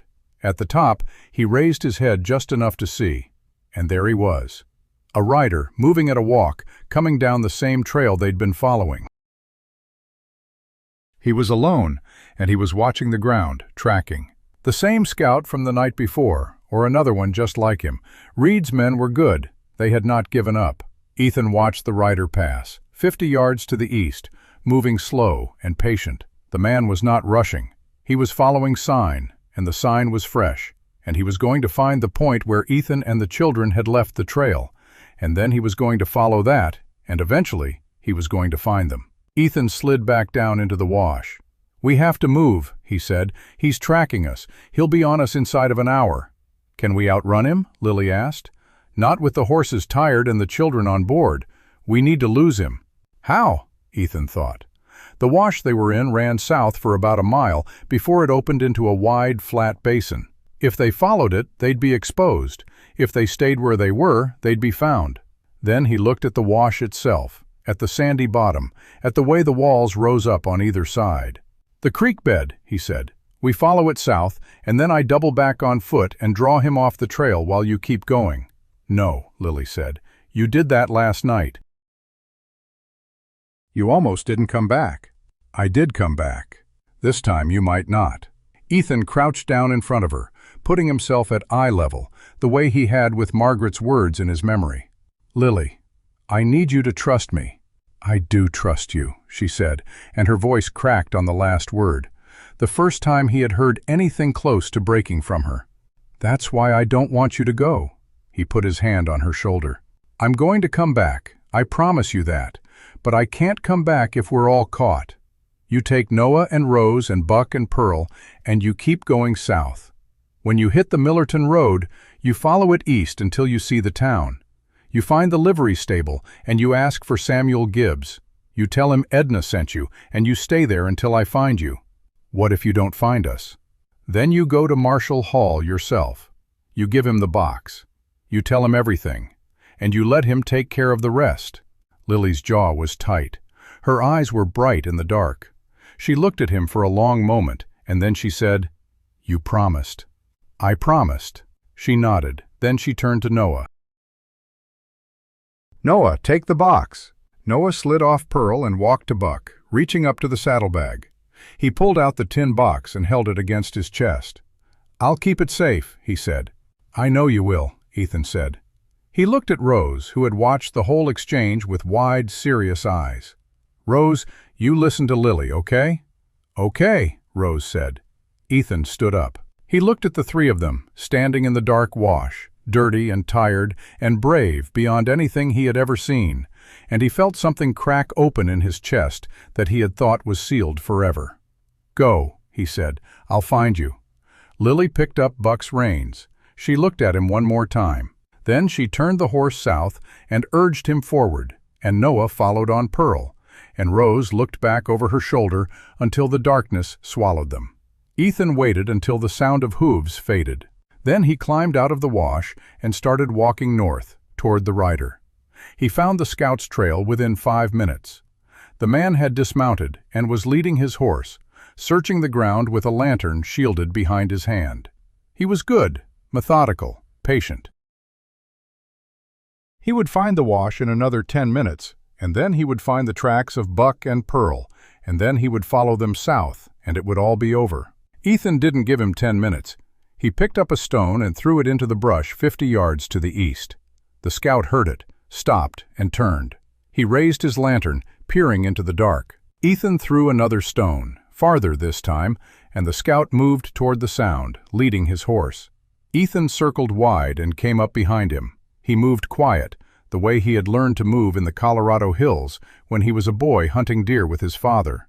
He closed the distance to 20 feet, 15, 10. The scout was focused on the brush ahead, listening, his hand on his revolver, but not drawn. Ethan stepped forward and said, "Drop the gun." The scout spun, his hand coming up, and Ethan hit him once, hard, across the jaw with the butt of his own revolver. The man went down like a sack of grain, and his horse shied and bolted into the dark. Ethan stood over the unconscious scout for a moment, breathing hard. Then he picked up the lantern and threw it into the wash, where it sputtered and went out. He took the man's revolver and his rifle and threw them into the brush. Then he turned and started walking south, fast, before the scout's horse led anyone else to the spot. He caught up to the children 2 miles south of the wash. They had stopped when they heard the commotion behind them, and Lily was standing in the middle of the trail with Buck's reins in one hand and the tin box in the other, because Noah had apparently handed it to her when he heard the noise. "You came back," she said. "I told you I would." She didn't say anything. She just held out the tin box to him, and he took it, and they started moving again. They walked through the rest of the night without stopping. The stars wheeled overhead, the thin moon traveled across the sky, and the world was nothing but the sound of their footsteps and the breathing of the horses and the vast empty dark of the Wyoming prairie. Rose fell asleep on Buck's back, her head resting against Lily's shoulder, and Lily let her, adjusting her grip to keep her sister from sliding. Noah rode Pearl with the same quiet alertness he always had, his eyes never stopping their scan of the darkness. It was nearly 4 in the morning when they saw the lights of Millerton. They were small and distant, a cluster of yellow pinpricks on the horizon, but they were there. The first sign of civilization they had seen since leaving Rattlesnake Creek. Ethan stopped and looked at them for a long moment, and he felt something that was almost relief, tempered by the knowledge that the hardest part might still be ahead. "There it is," he said. Lily looked at the lights. "It's real?" "It's real." She was quiet for a moment. Then she said, "I thought about giving up sometimes. Before you came. I thought about just walking into the sheriff's office and letting whatever happens happen. But Noah wouldn't let me. He said we had to wait. He said someone would come." "He was right," Ethan said. "I know," Lily said. And then so quietly he almost didn't hear it. "I'm glad he was right." They started walking again, toward the lights, toward Millerton, toward whatever was waiting for them. The road widened as they approached the town, and the scattered lights resolved into buildings. A saloon, a general store, a church, a livery stable at the south end. The streets were empty at this hour, the town asleep, the only sound the creak of a sign swinging in the faint breeze. Ethan led them to the livery stable, just as Edna had instructed. The door was unlocked, and inside, a single lantern burned low, casting long shadows across the stalls. A man appeared from the back, middle-aged and solid, with the hands of a farrier, and the eyes of someone who had seen enough to know when to ask questions and when to keep quiet. "Can I help you?" he said. "You Samuel Gibbs?" "I am." "Edna Briggs sent us. We need a place to lay low for a day." Samuel Gibbs looked at them. A dusty man with a tin box, 3 children on 2 tired horses, all of them marked by the hard miles of the trail. He looked at them for a long moment, and then he said, "Put the horses in the back stalls. There's hay in the loft. I'll bring water and food. We'll talk in the morning." He didn't ask any questions. That was the kind of man he was. Ethan led the horses to the back, and he helped the children down from their mounts. Rose was barely awake, her eyes half closed, and he carried her to the ladder and up into the hayloft, where he laid her down on a pile of fresh hay and covered her with his coat. Lily climbed up after him, and Noah followed, the tin box still in his arms. Ethan sat down with his back against a bale of hay and looked at the 3 children in the dim light of the loft. "We made it," he said. "We made it this far," Lily corrected. "Fair enough." Noah set the tin box down beside him, and for the first time since they had left the stable in Rattlesnake Creek, he let his shoulders drop, just slightly, the vigilance relaxing by a fraction. "Ethan," Noah said. "Yeah? When we see the marshal tomorrow, what do we tell him?" "Everything," Ethan said. "Every name, every date, everything your mama wrote down, everything your daddy found, everything you remember." Noah nodded. "I remember a lot." "I know you do." They sat in silence for a while. The hayloft smelled of dust and dry grass and horses, and the lantern light from below cast long shadows on the walls. Somewhere in the town, a dog barked once and fell silent. "Ethan," Lily said. "Yeah? What happens after the marshal?" After all of it, Ethan had been thinking about that question all night. He had been thinking about it since the alley, since the biscuit, since the first time he had seen Lily divide a handful of scraps into thirds. He had been thinking about what came after, and he had been afraid to let himself believe in an answer, because believing meant hoping, and hoping meant risking. But sitting in a hayloft in Millerton, with 3 children who had survived the unsurvivable, with a tin box full of evidence that was going to bring down men who had killed and stolen and lied, Ethan Cole decided that maybe it was time to start hoping again. "We find a place," he said, "somewhere with good land and clean water. We build a house. We plant a garden. We get a dog, if Rose still wants one." "I do," Rose said, her voice sleepy and muffled from the hay. "We get a dog," Ethan said, "and we live. That's what happens. We live." Lily looked at him for a long moment, and then she did something she had not done in 8 months. Not since the night her mother had kissed her forehead and told her to be brave. She leaned her head against his shoulder and closed her eyes. Ethan sat very still, afraid to move, afraid to break the moment. He felt the small weight of her against his arm, the warmth of her body, the trust implicit in the gesture. And he felt something heal inside him, something that had been broken since the day he had buried Margaret on a hill in Colorado.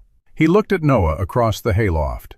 Noah was watching him with those steady, knowing eyes, and he gave a small nod, the same nod he had given in the stable when he had decided that Ethan was the one from outside. Ethan nodded back. They slept, all 4 of them, in the hayloft of a livery stable in a town they had never seen before, under a roof that was not theirs, surrounded by the smell of horses and hay, and the lingering trace of the trail. They slept, and for the first time in 8 months, Lily Harper did not dream of running. Dawn came to Millerton like it came to every town in the Wyoming territory, slow and quiet and full of the particular gold light that made even the most neglected storefront look like it had been touched by something holy.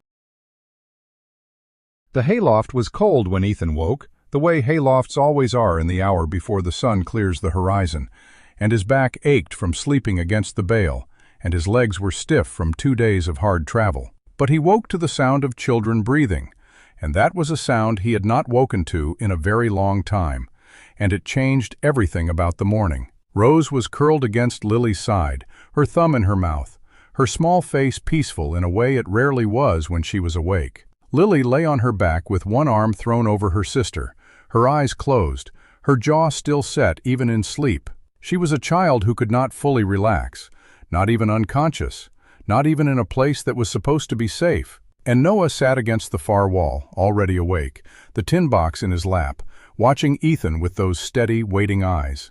"You sleep at all?" Ethan asked. "Some," Noah said. It was not a real answer, and Ethan did not press. They ate the bread and dried meat that Samuel Gibbs had left for them at the bottom of the ladder, and they watered the horses, and they waited for the town to wake up. Ethan had decided that they would find Marshal Hall as soon as the office opened, not before, because arriving at a federal marshal's door before sunrise looked like desperation, and desperate men got questions they did not want to answer. At 7 o'clock he left the children in the hayloft with the tin box and explicit instructions not to open the door for anyone except him or Samuel Gibbs. Lily gave him a look that said she did not appreciate being told what to do, but she did not argue, which was close enough to agreement. The marshal's office was on the main street, 2 blocks north of the livery, a low building with a faded sign that read, "United States Marshal, Wyoming Territory," and a flag hanging limp in the still morning air. Ethan walked up to the door, knocked, and waited. No answer. He knocked again. Still no answer. He tried the handle. Locked. He stood on the boardwalk, looking at the locked door, and felt the cold hand of something very like fear settle on the back of his neck. Marshal Hall was not there. Maybe he was out on business. Maybe he was still asleep. Maybe he was somewhere else entirely. But the office was locked, and the town was waking up around him, and Ethan Cole was standing in the open with a tin box of evidence and 3 children who were counting on him, and he had no idea what to do next. He walked back to the livery slowly, trying to think. Samuel Gibbs was in the front stall, forking hay to the horses, and he looked up when Ethan came in. No luck? He's not there. Office is locked. Gibbs set down the pitchfork. That ain't like Hall. He's usually at his desk by 6:30 at the latest. You know him well? Known him 5 years. He's a good man. Straight. The kind of lawman who doesn't look the other way when it's easier to look the other way. Then where is he? Gibbs was quiet for a moment. There's a telegraph office 2 doors down from the marshal's. I can send a wire to his deputy over in Laramie, see if anyone knows where he got to, but that'll take time. How much time? Couple hours, maybe more, depending on when the line's clear. Ethan thought about the scout he had knocked unconscious the night before. The man would have woken up by now, found his way back to Rattlesnake Creek, reported to Reed. And Reed would have sent more men, faster men, men who knew this country and knew where Millerton was. The window was closing. Do it, he said. I'll wait with the children. He climbed back up to the hayloft and told Lily and Noah what he knew. Lily's face went through a series of expressions. Concern, calculation, then a flat acceptance that he was coming to recognize as her default response to bad news. So we wait, she said. So we wait. They waited. The morning stretched out, slow and hot, the way mornings in July always did. Rose played a game with pebbles she found in the hay, lining them up in rows and then knocking them down. Noah sat with the tin box, his back against the wall, his eyes on the small window that looked out over the street. Lily sat beside Ethan, close enough that her shoulder touched his, not saying anything, just present. An hour passed. 2 hours. The door to the livery opened, and Ethan heard footsteps below, and then Samuel Gibbs's voice. Mr. Cole, you'd better come down. Ethan climbed down the ladder. Gibbs was standing in the doorway, and his face was not good. It was the face of a man who had received information he did not want to relay. What is it? Ethan asked. I got a wire back from Laramie, Gibbs said. Marshal Hall was called to Cheyenne 2 days ago. Emergency session of the territorial court. He won't be back for at least a week. The words hit Ethan like a physical blow. A week, at least. Who's his deputy? Who's in charge while he's gone? Gibbs shook his head slowly. That's the thing. Hall's deputy rode with him to Cheyenne. There's nobody. The office is empty. Ethan stood in the middle of the livery stable, surrounded by the smell of hay and horses and manure, and felt the ground shift under his feet. He had come this far. He had crossed 40 miles of open country with 3 children and a tin box full of evidence. He had knocked out a man who was trying to kill them. He had promised Lily that he would come back, and now the man he needed to hand the evidence to was a week away, and there was nobody else. There has to be someone, he said. A judge, a territorial official, somebody who can take this. If there is, I don't know him, Gibbs said, and I've lived here 12 years. Ethan turned and walked to the front of the livery, looking out at the street. Millerton was coming alive now. Shopkeepers opening their doors, a wagon rolling past loaded with supplies. A group of men gathered outside the saloon. Ordinary people living ordinary lives, unaware that 3 children and a secret that could bring down a mining empire were hiding in a hayloft 2 blocks away. He thought about going to the telegraph office himself, sending a wire to the territorial governor's office, to the federal court in Cheyenne. But a telegram could be intercepted. A telegram could be traced. And every message he sent was another trail for Reed's men to follow. He was still standing there, trying to think of a way forward, when he heard footsteps behind him.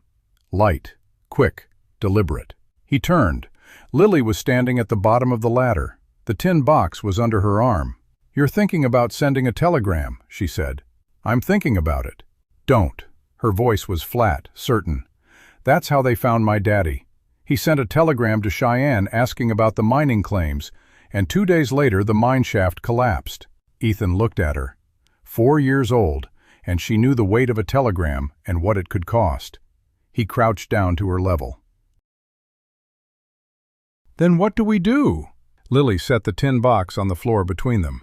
For a long moment she did not speak. She was thinking, calculating, the way she had been calculating for 8 months, the way she had calculated which scraps to eat and which to save, which alley to sleep in and which to avoid, which adults to trust and which to run from. "There's a federal judge in Laramie," she said finally. "Mama told me about him. She said he was one of the good ones. She said if we ever got the evidence out of Rattlesnake Creek, we should take it to him." "What was his name?" "Judge Whitfield. Henry Whitfield." Ethan had never heard the name before, but Clara Harper had, and she had told her daughter, and that was enough. "How do we get to Laramie?" "It's 60 miles east," Lily said. "Maybe a little more. There's a stagecoach that runs from Millerton twice a week, Wednesdays and Saturdays." "Today's Tuesday." "I know." They looked at each other across the tin box, across the hay-strewn floor of the livery stable, across the impossible distance between where they were and where they needed to be. "Stagecoach is too exposed," Ethan said. "Too many people, too many questions. And Reed will have men watching the roads." "Then we ride," Lily said. 60 miles, with 2 horses and 3 children. We rode 40. "This is different. We got lucky getting here. We can't count on luck twice." Lily's jaw tightened. "Then what do you suggest?" Ethan stood up. He walked to the front of the livery and looked out at the street again, his mind turning over the problem like a stone, looking for the crack, the angle, the way through. "Samuel," he said, "you got a wagon?" Gibbs looked up from the stall he was mucking. "I got a buckboard, old, but it runs." "Horses to pull it?" "2 mules, slow but steady." "Can you take us to Laramie?" Gibbs set down his pitchfork and walked over, wiping his hands on his trousers. He looked at Ethan, then at Lily, then at the tin box on the floor. He was quiet for a long time, and when he spoke, his voice was low and serious. "Mr. Cole, I don't know what's in that box, and I don't need to know, but I've been in this territory long enough to understand that when a man shows up at my livery with 3 children and a tin box and a story about Edna Briggs, he's not running from nothing, he's running from something. And I've got a wife and 2 children of my own. If I get mixed up in whatever this is, I'm putting them at risk." "I understand," Ethan said. "I'm not asking you to do it for free, and I'm not asking you to do it without knowing the risks. I'm asking you to do it because there are 3 children in your hayloft who have already lost their parents to the men who are chasing us. And if we don't get that box to a federal judge in Laramie, those children are never going to be safe." Gibbs looked at him for a long moment. Then he looked at Lily, who was standing with the tin box under her arm, her chin level, her eyes steady, the same expression she had worn in the alley when she asked Ethan if he wanted their food. "Are you the marshal who's supposed to handle this?" Gibbs asked her. Lily did not flinch. "I'm the one who got it this far." Gibbs let out a long breath. Then he shook his head, and a smile that was not quite a smile crossed his face. "I'll have the mules hitched in 20 minutes. They laid low for the rest of the day because traveling in daylight was still too dangerous, and because the mules needed rest before a 60-mile haul."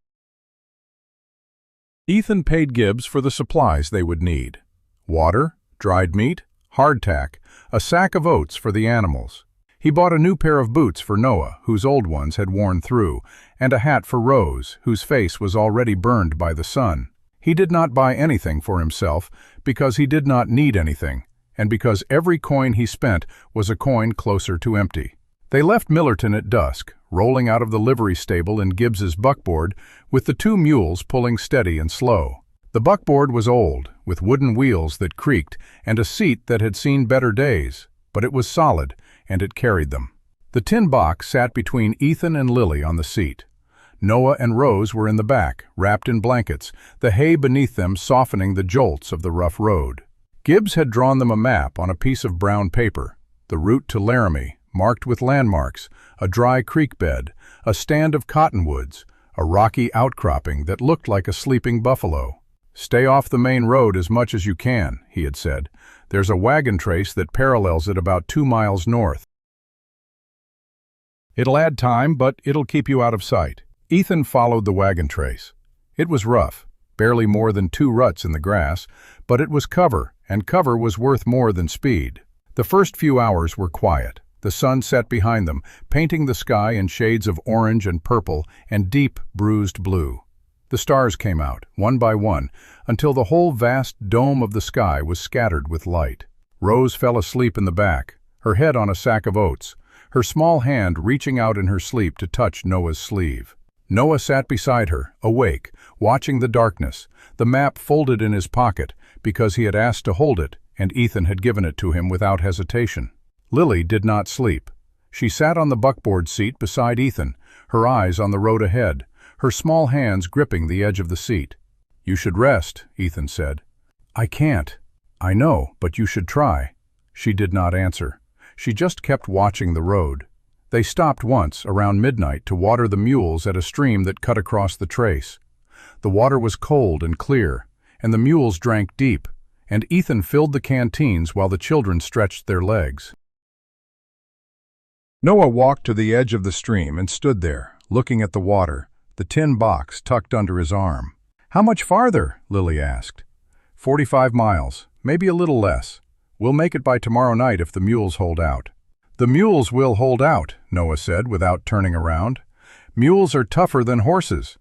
Ethan looked at the boy, standing at the edge of the stream with the moon on his face, and thought about Will Harper, driving his family through this same country on a Sunday afternoon, pointing out the landmarks, telling his son about the Briggs farm and the wagon trace, and the judge in Laramie. He had been building a map of survival for his children, laying down the coordinates of safety like a sailor charting a course through dangerous waters.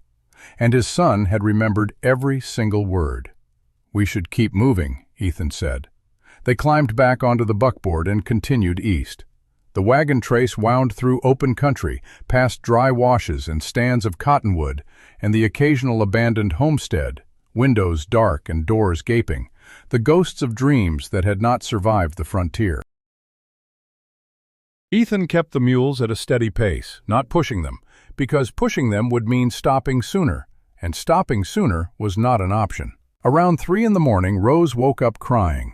It was not a loud cry, not a wail, but a soft, hiccuping sob that she tried to muffle with her hands. Lily was off the seat and into the back of the buckboard before Ethan could even pull the reins, gathering her sister into her arms, rocking her, murmuring something too quiet for Ethan to hear. Noah looked at Ethan across the dark. "She has nightmares," he said, "about Mama and Daddy." Ethan nodded.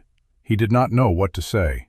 There were no words for that kind of loss, and he had learned that sometimes the best thing to do was simply to be present, to let the children know they were not alone in the dark. "We're going to get there," he said.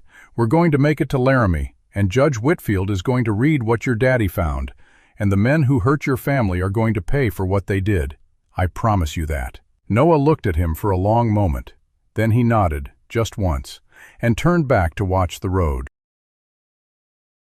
They pushed on through the rest of the night, and when dawn broke, they were 40 miles from Millerton and 20 from Laramie. The country had changed.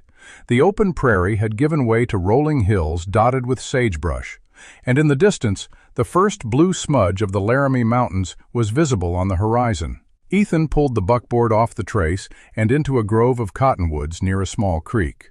They needed to rest the mules, and they needed to eat, and they needed to plan the final approach to Laramie. He did not want to ride into town blind, not after everything they had been through. "We'll stay here until midday," he said. "Let the animals rest. Then we'll push the last 20 miles and be in Laramie before dark." Lily helped Rose down from the buckboard. Rose's eyes were red and puffy from crying, but she was calm now, holding Lily's hand, looking at the trees with the curious wonder of a child who had never seen a grove quite like this one. "Ethan," Noah said. Ethan turned. Noah was standing at the edge of the grove, looking back the way they had come, his body very still. "What is it? I heard something." Ehan walked to the edge of the grove and looked out across the open country they had just crossed. The prairie stretched empty under the morning sun, the grass rippling in the faint breeze. Nothing moved. No riders, no dust, nothing. "I don't see anything." "I heard it," Noah said. "Horses, coming fast." Ethan trusted Noah's ears. He had learned to. He looked back at the grove, at the children, at the mules, at the buckboard. There was nowhere to hide. The cottonwoods were thin, the creek was shallow, and the open country stretched in every direction. If riders were coming, they would be seen. "Get in the buckboard," he said. "Now." They moved fast, without questions. Lily lifted Rose onto the seat and climbed up beside her. Noah grabbed the tin box and jumped into the back. Ethan untied the mules from the tree where he had hitched them and climbed onto the seat, taking the reins. He did not wait to see who was coming.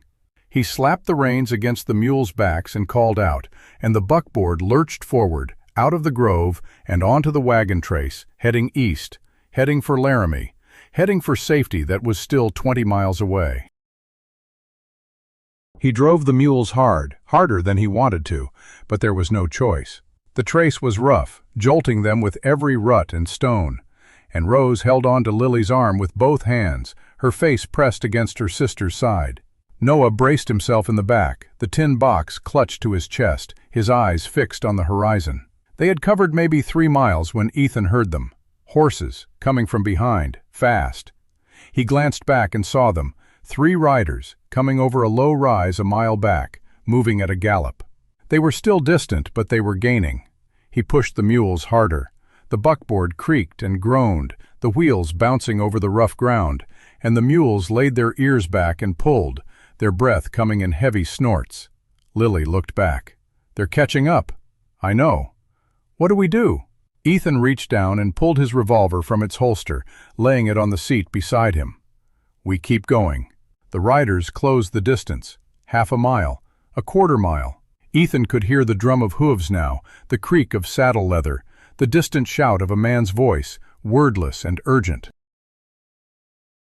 The wagon trace curved around a low hill, and for a moment the riders were hidden from view.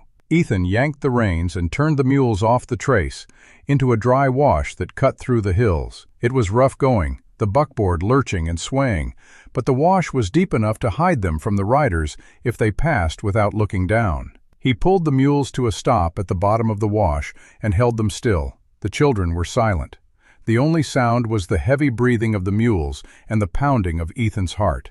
They waited. The hoofbeats grew louder, closer. The riders were on the trace, passing by the point where Ethan had turned off. For a terrible moment, he thought they would stop, that they had seen the tracks, that it was all over. But the hoofbeats continued, fading as the riders followed the trace east, away from the wash. Ethan let out a breath he did not realize he had been holding. He waited another full minute, listening, making sure the riders were not doubling back. Then he clicked to the mules and urged them forward, following the wash east, staying below the sightline of the trace. They traveled that way for another mile, hidden in the wash, before the ground leveled out, and the wash opened into a wide, shallow basin. Ethan looked back. No riders. He turned the mules back onto the trace and pushed them hard. Laramie was 12 miles away. They covered those 12 miles in 2 hours, the longest 2 hours of Ethan Cole's life. The mules were flagging, their coats dark with sweat, their breath coming in ragged heaves. But they kept going, because there was no other choice. The town of Laramie appeared on the horizon like a promise, a cluster of buildings, a courthouse dome, the flag of the Wyoming Territory flying over the federal building. Ethan drove the buckboard down the main street, past the general store and the saloon and the land office, and pulled up in front of the courthouse. He stopped the mules. He set the brake. He looked at the children. "We're here." Lily looked at the courthouse. Her face was unreadable. Then she turned to the back of the buckboard, where Noah was sitting with the tin box in his arms. "Noah," she said, "it's time." Noah stood up in the buckboard. He looked at the courthouse, and then he looked at Ethan, and then he held out the tin box. "You do it," he said. "You got us here. You should be the one to hand it over." Ethan looked at the box. It was just a box, plain and gray and dented from the journey, but it held everything. Will Harper's evidence, Clara Harper's letter, 8 months of survival, 3 children's hope. He took the box. He climbed down from the buckboard. He walked up the steps of the courthouse, and the children followed him. Lily holding Rose's hand, Noah walking with his shoulders straight and his head high. The door was heavy, made of oak with iron hinges. Ethan pulled it open and stepped inside. The courthouse was quiet in the afternoon light. A clerk sat at a desk near the entrance, and he looked up when they entered, his eyes moving from Ethan to the children to the tin box. "Can I help you?" "I need to see Judge Whitfield," Ethan said. "It's urgent." The clerk looked at them for a long moment. Then he stood up and said, "Wait here." They waited. Ethan stood in the middle of the courthouse lobby with the tin box in his hands and 3 children beside him, and he thought about everything that had brought them to this moment.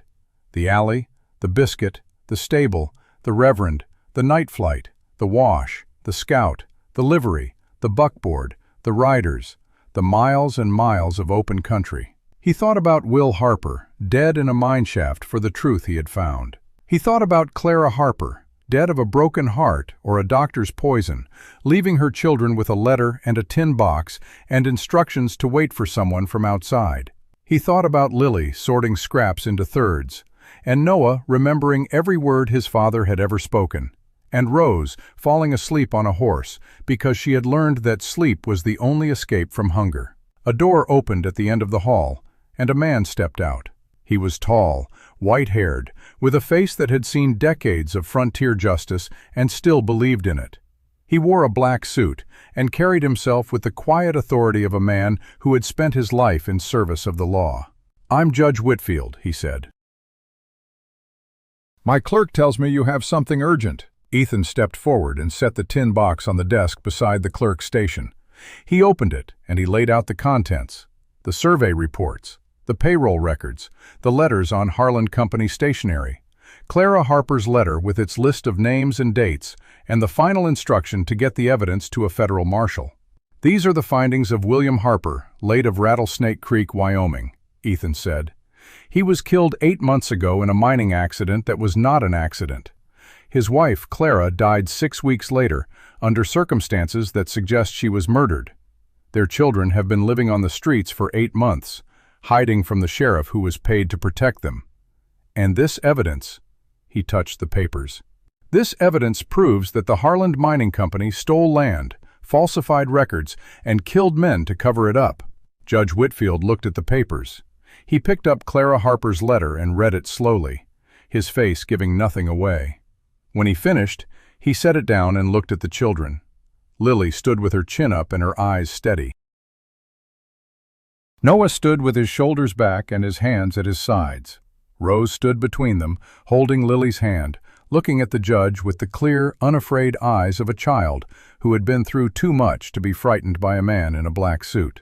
Judge Whitfield looked at them for a long time. Then he said, "I've been waiting for someone to bring me this evidence for 8 months." The weight of those words settled over the room like a blanket.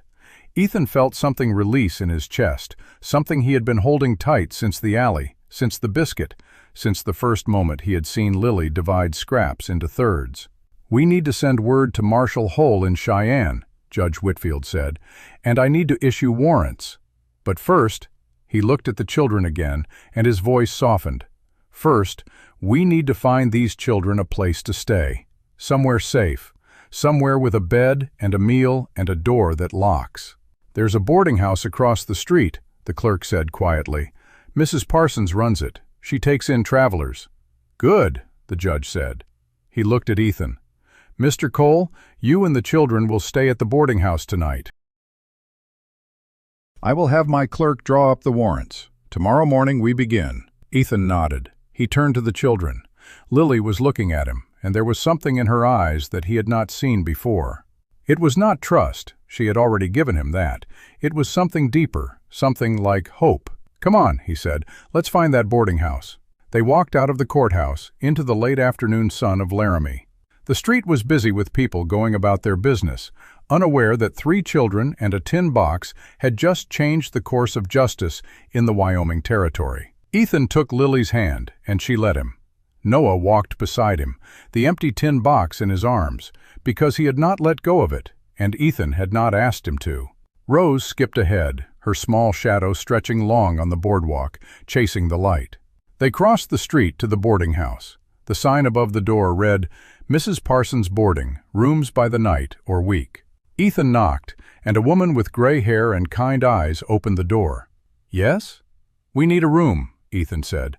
"Just for the night, maybe longer." He paused. "And we need a meal, and a bath, and," he looked at the children, "and a place to rest." Mrs. Parsons looked at them. A dusty man, 3 dirty children, a tin box. She looked at them for a long moment, and then she smiled. A real smile, the kind that starts in the eyes and spreads to the mouth. "Come in," she said. "I've got hot water and beef stew and a room with 2 beds. We'll sort the rest out in the morning." They followed her inside. The boarding house was warm and clean, with lace curtains on the windows and a fire crackling in the hearth. Rose made a beeline for the fire and stood in front of it, warming her hands. Noah set the tin box on a side table and stood beside it, not quite ready to let it out of his sight. Lily walked to the window and looked out at the street, watching, always watching. Ethan sat down in a chair by the fire and closed his eyes. For the first time in what felt like years, he let his guard down, just a little, just enough to breathe. They had made it. They were not safe yet. There were still warrants to be issued, hearings to be held, trials to be fought. There was still a sheriff in Rattlesnake Creek who would do anything to keep the truth buried. There were still miles to travel and battles to win and a long, hard road ahead. But they had made it. And as Ethan sat by the fire, watching the flames dance, he thought about a little girl in a yellow dress sorting scraps into thirds, and about a boy with a tin box and a memory like a steel trap, and about a small, sleepy child who had asked for a dog before she had asked for anything else. And he thought about what it meant to be a family, not by blood, but by choice, by the slow, patient work of showing up and staying and refusing to walk away. He opened his eyes and looked at Lily, standing at the window. She turned and met his gaze, and for just a moment, the wall she had built around herself was gone completely. She was just a child, tired and hungry and scared and hopeful all at once.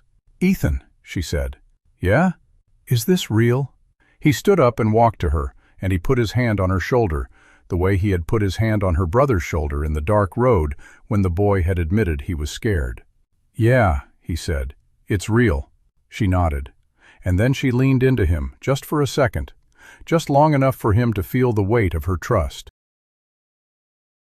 And somewhere in the distance, beyond the lamplight and the lace curtains and the warm fire of the boarding house, a group of riders was pushing their horses hard toward Laramie, carrying orders from a sheriff who had everything to lose. The boarding house was quiet in the way that all houses are quiet in the hour before dawn, when the world holds its breath and waits for the light. Ethan Cole lay awake on the narrow bed, listening to the breathing of 3 children in the room next door, and thought about the shape his life had taken in the past 2 weeks. He had arrived in Rattlesnake Creek with nothing but a tired horse and a heavier heart, planning to stay just long enough to shoe the animal and move on. Now he was in a boarding house in Laramie with 3 orphans and a tin box full of evidence that was about to bring down a mining empire, and he had no idea what tomorrow would bring. But for the first time in 2 years, he wanted to find out. He rose before the sun, washed his face in the basin, and dressed in the clean shirt Mrs. Parsons had left for him the night before. It was not his shirt. It belonged to her late husband, she had explained, and it would go to waste if nobody wore it. But it fit well enough, and it smelled of soap and sunlight, 2 things Ethan had not had enough of lately. He walked to the window and looked out at Laramie waking up. The street was empty, the buildings casting long shadows in the gray pre-dawn light. Somewhere a rooster crowed, and a dog answered, and the day began to stir. There was a soft knock at his door. He opened it to find Lily standing in the hallway, still in the clothes she had worn for 2 days, her hair tangled, and her eyes dark with sleeplessness. "Can't sleep?" he asked. "No," she said. "Can I sit with you?" He stepped aside, and she walked into the room and sat on the edge of the bed, her small hands folded in her lap. She did not say anything for a long time, and Ethan did not push. He sat down on the chair by the window and waited. "I keep thinking about what happens next," she said finally. "After the judge does whatever he's going to do, after they arrest Reed, after all of it. You're thinking about the future." Ethan said. That's a good sign. Is it? It means you're not just surviving anymore. You're planning. That's different. Lily looked at her hands. I don't know how to plan for something good. I've been planning for bad things for so long, I don't remember what good planning looks like. Ethan stood up and walked over to her. He crouched down in front of her, the way he had learned to do, putting himself at eye level. You don't have to plan for everything, he said. Sometimes you just have to let things happen and trust that you'll figure it out when they do. That sounds like something my daddy would have said. Then he was a smart man. Lily looked at him, and for just a moment the hardness in her eyes softened. He was, she said. He was the smartest man I ever knew, except maybe Noah. Ethan smiled. Noah's something special. He gets it from Mama. They sat in silence for a while, the room growing lighter as the sun climbed over the horizon. Then Lily stood up, straightened her dress, and said, "We should get ready." The judge said he'd come by at 8. True to his word, Judge Whitfield arrived at the boarding house at 8 o'clock sharp, accompanied by his clerk and a deputy marshal named Corrigan, a lean man with a mustache and the patient eyes of someone who had spent years tracking men across the territory. The judge sat down at the dining room table with Ethan and the children and spread out the contents of the tin box. "I've spent the night reviewing these documents," he said. "They are sufficient to issue warrants for the arrest of Mason Reed, Gerald Finch, Aldous Crane, and 3 others connected to the Harlan Company. I have already sent a wire to the territorial prosecutor in Cheyenne, and I have dispatched a deputy to Rattlesnake Creek to serve the warrants." "When will the deputy get there?" Ethan asked. "Late tonight, if he pushes hard. But I have a concern." The judge paused, his fingers resting on Clara Harper's letter. "Reed has had time to destroy evidence. He has had time to flee. He may have already done both." "He won't flee," Lily said. Every adult at the table turned to look at her. She was sitting with her hands flat on the table, her chin level, her voice steady. "He's too proud. He thinks he's smarter than everybody else. He'll stay and fight because he doesn't believe anyone can touch him." Judge Whitfield looked at her for a long moment. "That's a very perceptive observation for someone your age." "I've been watching him for 8 months, Lily said. "I know what he is." The judge nodded slowly. "Then we proceed. Mr. Cole, I will need the children to give formal statements this morning. They will be deposed under oath, and those depositions will be used as evidence in the preliminary hearing.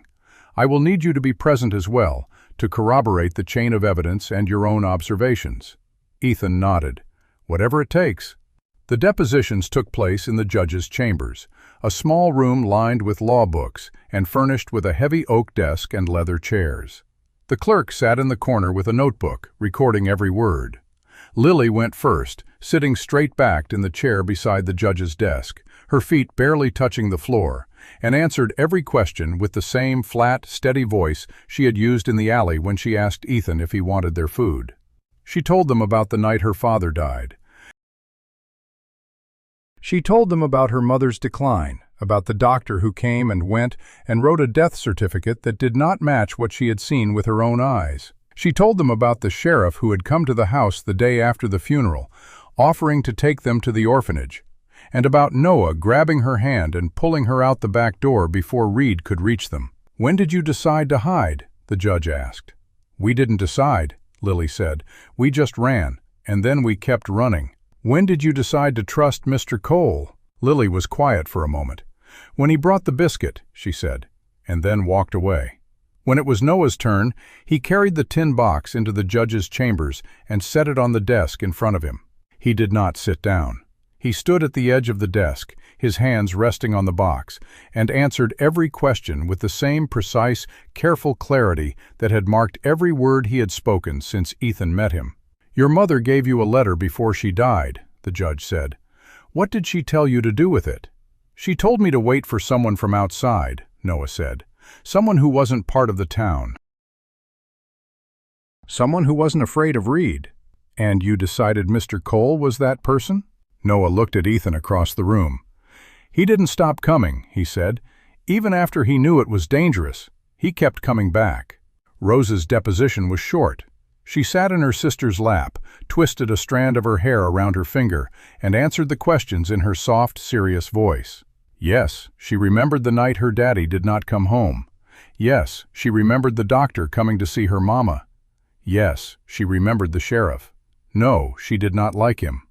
When the judge asked if she had anything else to add, she thought for a moment and said, "Ethan gave us biscuits, and he smells like horses." The clerk had to stop writing for a moment to compose himself. By midday, the depositions were complete. Judge Whitfield sat back in his chair and looked at the stack of papers on his desk. "I will issue the arrest warrants immediately. Deputy Corrigan will ride to Rattlesnake Creek with a second deputy to serve them. In the meantime, I want you and the children to stay close to the boarding house.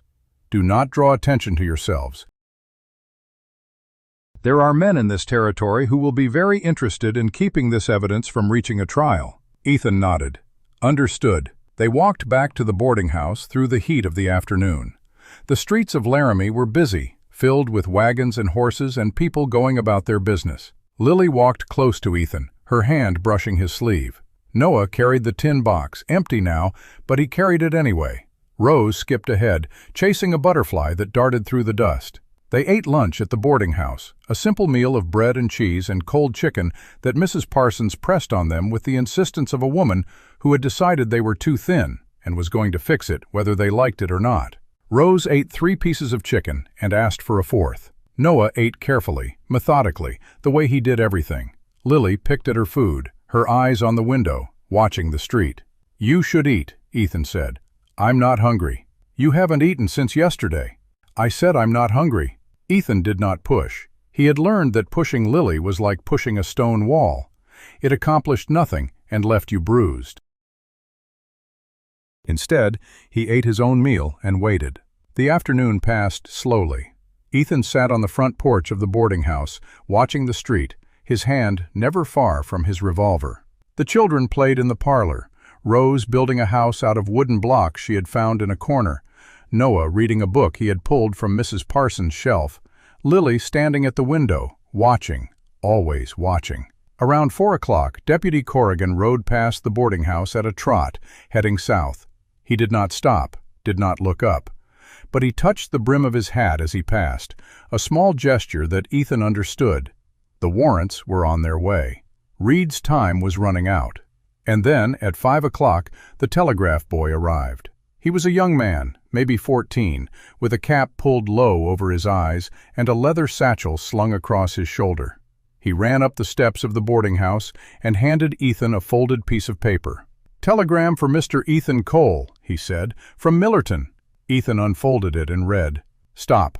Reed fled before deputies arrived, heading east with 4 men, believed headed for Laramie. Warn the judge. Gibbs." The words blurred in front of Ethan's eyes. He read them again, and then a 3rd time, as if repetition would change their meaning. Reed was coming. He had fled before the deputies could reach him. He was heading east, toward Laramie, with 4 men. He was coming to destroy the evidence, to silence the witnesses, to finish what he had started. Ethan folded the telegram and put it in his pocket. He walked into the boarding house, past the parlor where the children were playing, and into the kitchen where Mrs. Parsons was kneading dough. "I need to see the judge," he said, "right now." He found Judge Whitfield in his chambers, reviewing the deposition transcripts. The judge looked up when Ethan entered, and his face changed when he saw Ethan's expression. "What is it?" Ethan handed him the telegram. The judge read it, his jaw tightening. "He's coming here." "Yes." "With 4 men." "Yes." The judge set the telegram down and was quiet for a long moment.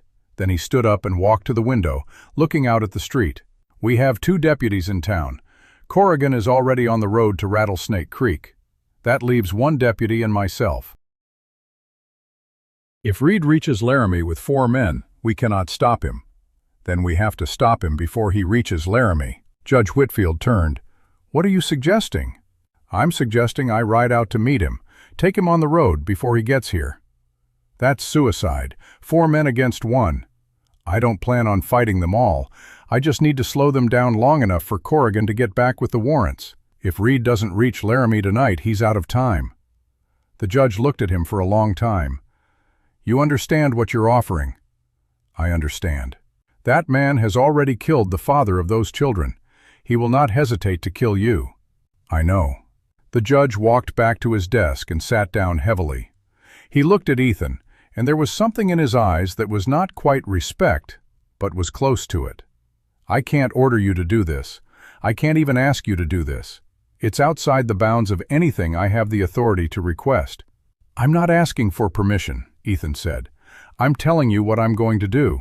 Judge Whitfield nodded slowly. "Then God be with you, Mr. Cole." Ethan walked back to the boarding house in the gathering dusk. The street was quieter now, the shops closing, the last light fading from the sky.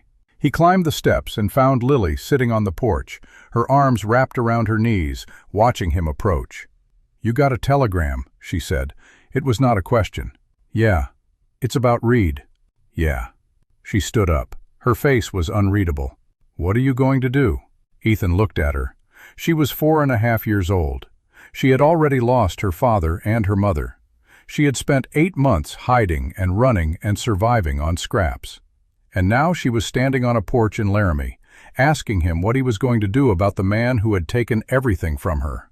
"I'm going to stop him," Ethan said. "How?" "I'm going to ride out and meet him on the road, slow him down, give the deputies time to get back." Lily stared at him. Her face did not change, but her hands, clenched at her sides, began to tremble. "You're going to leave. Just for tonight." "You said you wouldn't leave." "I'm not leaving you. I'm leaving to protect you." "That's the same thing." Her voice cracked on the last word, and she bit her lip, hard, trying to hold back something that was fighting to get out. "That's what my daddy said. He said he was going to the mine to protect us, and he never came back. That's what my mama said. She said she was going to get medicine, and she never came back." Ethan crouched down in front of her, the way he had done 100 times now, putting himself at eye level, letting her see his face. "Lily, look at me." She did not want to, but she did. "I am not your daddy, and I am not your mama, and I am not going to die tonight. I am going to ride out, and I am going to slow Reed down, and I am going to come back. Do you understand me?"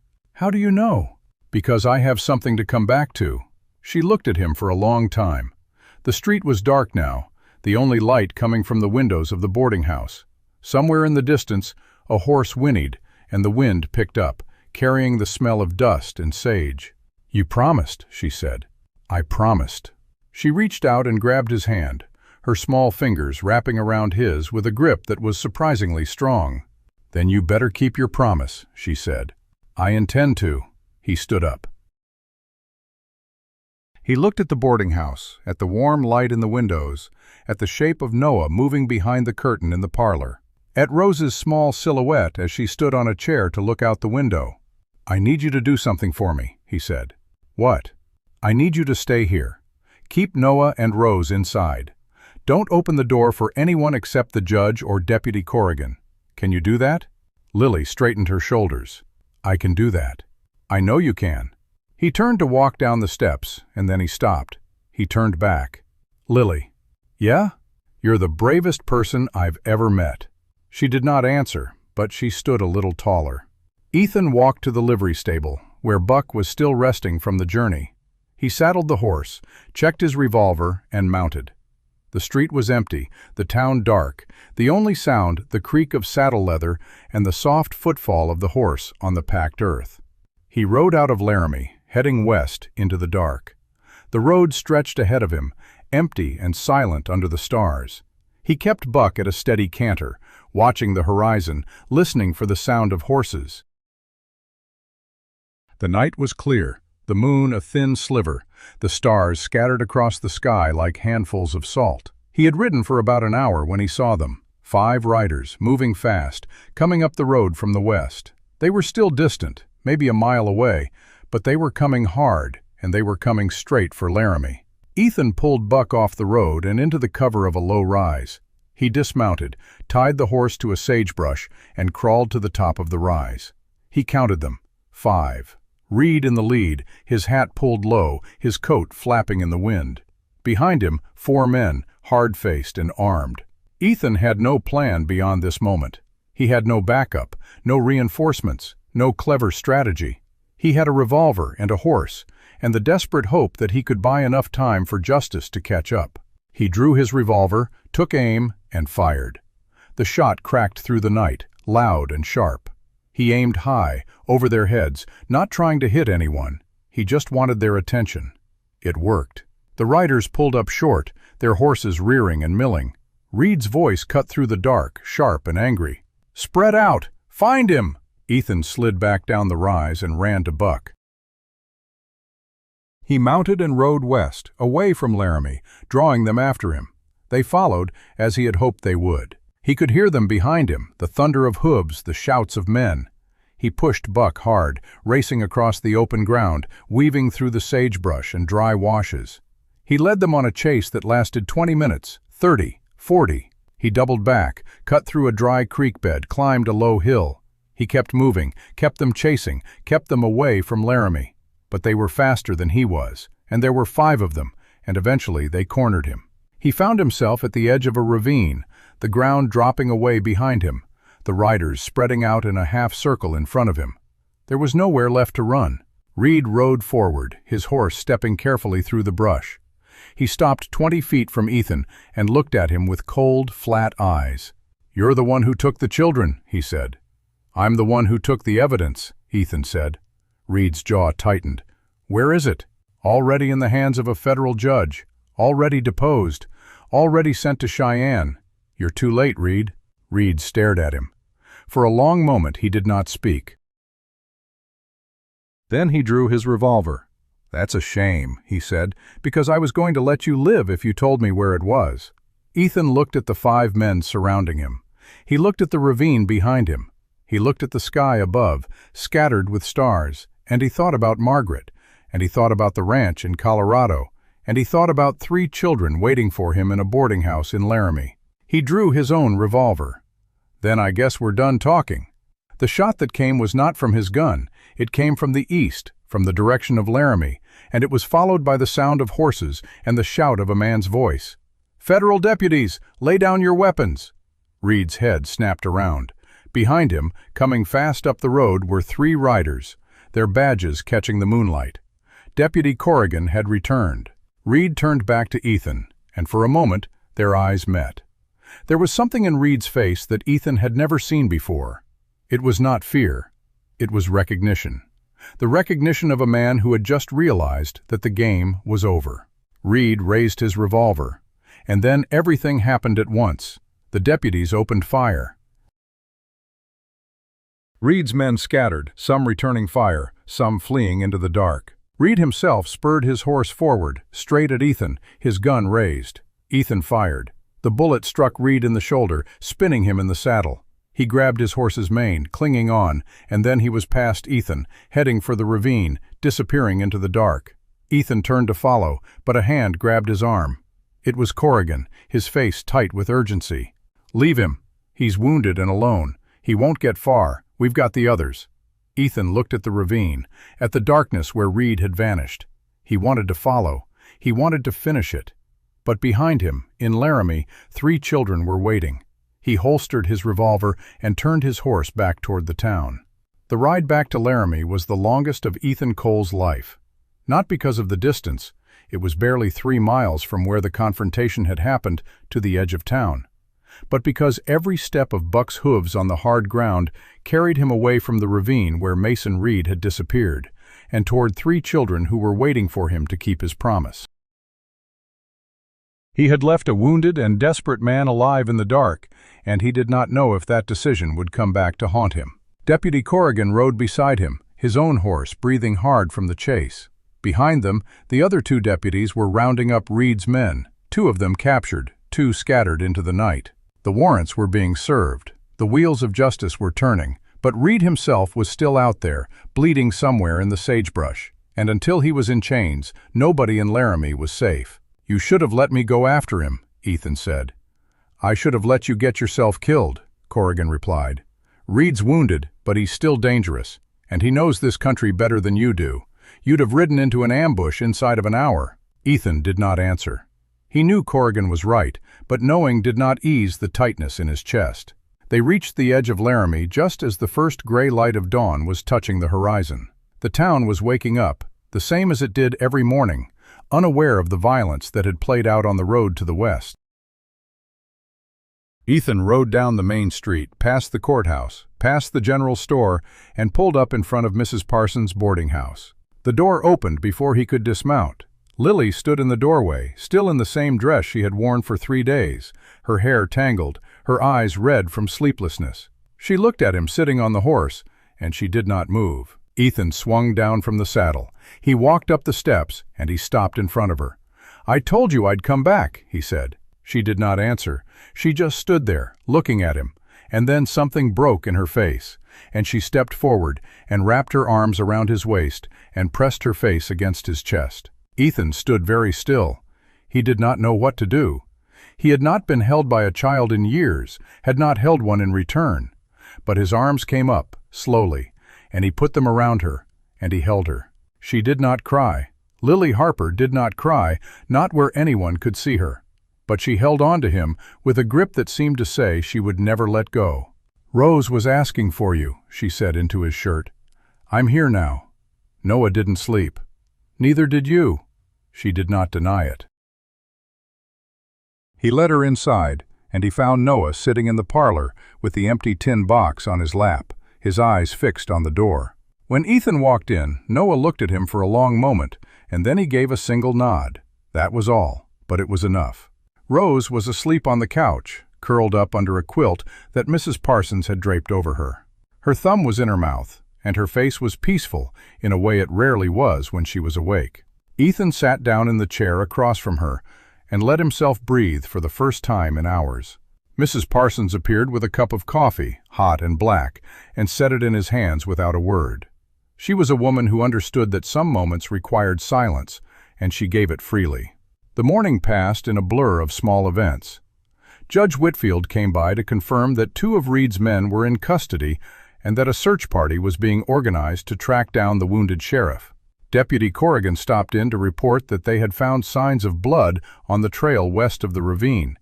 But Reed had gone to ground somewhere in the hills and was proving difficult to flush out.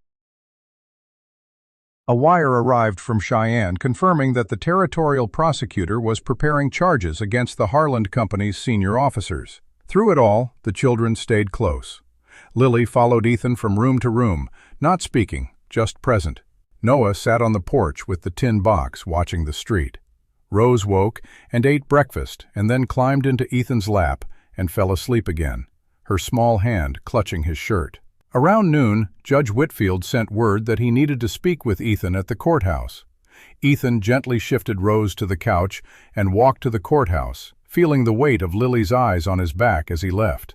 The judge was in his chambers, standing at the window with his hands clasped behind his back. He turned when Ethan entered, and his face was grave. "We've received word from the territorial governor's office," he said. "The Harland Company is mounting a legal challenge. They're claiming that the documents you recovered were taken illegally from company property, and that they cannot be used as evidence. They're petitioning the territorial court to have the warrants quashed." Ethan felt the floor shift beneath him. They can do that? They can try. The law is complicated, and the Harland Company has expensive lawyers. But they're wrong, and they know they're wrong. This is a delaying tactic, nothing more. They're buying time, hoping that something will happen to the witnesses or the evidence before the case can proceed. Something like Reed getting to us before we can testify. Exactly. Ethan stood in the middle of the judge's chambers, the sunlight falling through the window, and felt the old familiar weight of despair settling on his shoulders. He had come so far. They had all come so far. And now the men who had killed Will and Clara Harper were trying to use the law itself to escape justice. "What do we do?" he asked. "We proceed," the judge said. "I will file a motion to certify the evidence as lawfully obtained. I will call witnesses to attest to the chain of custody, and I will ask you and the children to remain in Laramie until the hearing, which will be in 2 weeks. 2 weeks. 2 weeks. I know it's a long time to wait, but it's the fastest the court can move." Ethan nodded slowly. 2 weeks. 12 days of waiting, of watching, of wondering whether Reed would find them before the hearing. 12 days of keeping 3 children safe in a town that was not their home. "We'll be here," he said. He walked back to the boarding house with the weight of 2 weeks pressing down on him. The streets of Laramie were busy, full of people who did not know that a wounded sheriff was hiding in the hills, that a mining company was trying to bury the truth, that 3 children were living in a boarding house waiting for the day when they could finally stop running. He found Lily on the porch, sitting in the same spot where he had left her.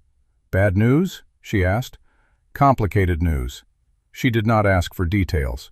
She just nodded and looked out at the street, her small hands clasped in her lap. "We're staying here for 2 weeks," Ethan said. "Maybe longer. There's going to be a hearing and we need to be here for it." "Okay." "Okay?" She looked at him. "You came back. That's all I needed to know." They settled into a routine over the next few days. The mornings were spent at the boarding house, eating Mrs. Parsons' breakfasts and watching the street. The afternoons were spent at the courthouse, meeting with Judge Whitfield and the prosecutor, going over the details of the case. The evenings were spent on the porch, watching the sunset over the Laramie Mountains. The children gathered around him like they were afraid he might disappear if they looked away. Rose claimed a corner of the parlor as her own, filling it with the blocks she had found, and a doll that Mrs. Parsons had produced from somewhere. She named the doll Clara, after her mother, and she carried it everywhere. Noah spent hours reading the books on Mrs. Parsons' shelves, working through them methodically, his finger tracing the lines of text. Lily watched. She watched everything. But she also began, slowly, to let herself be still. It was on the 4th day that something shifted. Ethan was sitting on the porch in the late afternoon, watching the light change, when Lily came out and sat down beside him. She did not say anything at first. She just sat, her legs dangling over the edge of the porch, her hands resting on her knees. "Ethan," she said finally. "Yeah? Can I ask you something?" "Always." She was quiet for a long moment, gathering her words. "When this is all over, when the trial is done and Reed is in prison and all of it is finished, what happens to us?" Ethan had been waiting for this question. He had known it was coming, had felt it building in the silences between them, in the way Lily watched him, in the way she had started to let herself trust. "I've been thinking about that," he said, "and I've been talking to Judge Whitfield about it. There's land south of here, in the territory, that belongs to your daddy's estate. The courts are going to release it once the case is settled. And I was thinking that maybe, if you 3 wanted, we could go there, build a house, start a life." "A life?" "A family." Lily looked at him. Her eyes were unreadable, the same eyes that had measured him in the alley, that had decided he was worth trusting, that had held on to him when he rode out to face Reed. "We're not your family," she said. It was not a challenge, it was a question. "I know I'm not your blood," Ethan said, "but I've been thinking about what makes a family, and I don't think it's about who you were born to. I think it's about who shows up, who stays, who keeps coming back." Lily was quiet for a long time. The sun dipped lower, casting long shadows across the street. Somewhere in the distance a dog barked, and the wind rustled the leaves of the cottonwoods. "We talked about it," she said finally, "the 3 of us, in the hayloft at the livery stable before we left Millerton. We talked about what would happen if you asked. What did you decide?" She looked at him, and for the first time since he had met her, she smiled. It was small, barely there, but it was real. "We decided we'd say yes." Ethan felt something crack open in his chest, something that had been sealed since the day he had buried Margaret on a hill in Colorado. He reached out and took her hand, and she let him. "Then it's settled," he said. "Not quite," Lily said. "Rose still wants a dog. We'll get a dog. And Noah wants to go to school. There's a school in Laramie. We'll find one closer, or we'll build one. Whatever it takes." Lily nodded, satisfied. Then she leaned her head against his shoulder, and they sat together on the porch, watching the sun set over the town where their new life was beginning to take shape. The days passed. The search for Reed continued, but he had vanished into the hills, and every day that passed without news made Ethan more uneasy. He kept the children close, kept his revolver loaded, kept his eyes on the horizon. Deputy Corrigan organized a wider search, bringing in trackers from the nearby ranches, combing the hills and canyons for any sign of the wounded sheriff. But the country was vast and empty, and Reed knew it well. He could have been anywhere. On the sixth day, a rider came into town with news that turned everything upside down. A rancher named Pearsall, who lived 20 miles south of Laramie, had found a man matching Reed's description hiding in an abandoned line shack on his property. The man was wounded, weak from blood loss, and had surrendered without a fight. He was being brought to Laramie under guard. Ethan heard the news from Deputy Corrigan, who came to the boarding house with a grin splitting his face. "We got him," Corrigan said. "They're bringing him in now. He's in shackles, and he's not going anywhere." Ethan stood on the porch and watched the dust rise on the southern road. He did not feel the triumph he had expected. He felt a quiet, steady relief, like the lifting of a weight he had been carrying for so long he had forgotten it was there. "Can I tell the children?" he asked. Corrigan nodded. "They deserve to know." Ethan found Lily in the parlor, teaching Rose how to tie a knot with a piece of string. Noah was on the floor, reading a book about the geography of the Oregon Trail. "Reed has been captured," Ethan said. "He's being brought to Laramie. He's in chains, and he's going to stand trial." Lily looked up at him. The string went still in her hands. Rose looked from Ethan to Lily, her eyes wide. "Is it over?" Rose asked. "It's not over yet," Ethan said. "But the worst part is, the trial will still happen, and we still have to testify. But Reed can't hurt anyone anymore." Lily set down the string. She stood up, walked to the window, and looked out at the street. Her back was straight, her shoulders squared, the same posture she had held in the alley when she had put herself between Ethan and her sister. "Can I see him?" she asked. Ethan blinked. "See him? When they bring him in. I want to look at him. I want him to see that we're still here." Ethan walked over to her and put his hand on her shoulder. "Are you sure?" "I'm sure." They stood on the boardwalk in front of the courthouse when the prisoner wagon arrived. A crowd had gathered, drawn by the news that the notorious sheriff of Rattlesnake Creek had been captured. Deputy Corrigan sat on the driver's seat, and behind him, in the bed of the wagon, sat Mason Reed, his wrists and ankles bound in chains, his shoulder wrapped in a blood-stained bandage. He looked smaller than Ethan remembered. The arrogance was gone, replaced by a flat, hollow exhaustion. He looked up as the wagon stopped, and his eyes found Ethan, and then found Lily standing beside him. Something passed across his face. It might have been recognition. It might have been hatred. It might have been nothing at all. Lily looked at him. She did not flinch. She did not look away. She stood there, 4 years old, in a borrowed dress, and she met the eyes of the man who had tried to take everything from her. And then she turned and walked back into the courthouse, her hand in Ethan's, without looking back. The preliminary hearing was scheduled for the following week. Judge Whitfield convened the court in the main room of the courthouse, and the room was filled with spectators, reporters from Cheyenne and Denver, and a cluster of Harlan Company lawyers who had arrived by stagecoach with leather briefcases and expensive suits. Ethan testified first. He recounted everything: the alley, the biscuit, the stable, the Reverend, the Harper house, the chase, the night flight, the Briggs farm, the Millerton livery, the journey to Laramie. He answered every question honestly, directly, without embellishment. The Harlan Company lawyers tried to trip him up, tried to suggest that he had broken into the Harper house illegally, that he had tampered with evidence, that he had acted out of personal gain. Ethan looked at the lead lawyer, a thin man with a silver mustache and eyes that did not blink. "I didn't know Will Harper," Ethan said. "I never met him. I never knew his wife. I rode into Rattlesnake Creek with nothing, and I found 3 children eating garbage in an alley. Everything I did after that was because someone had to do it." The lawyer had no response. Noah testified next.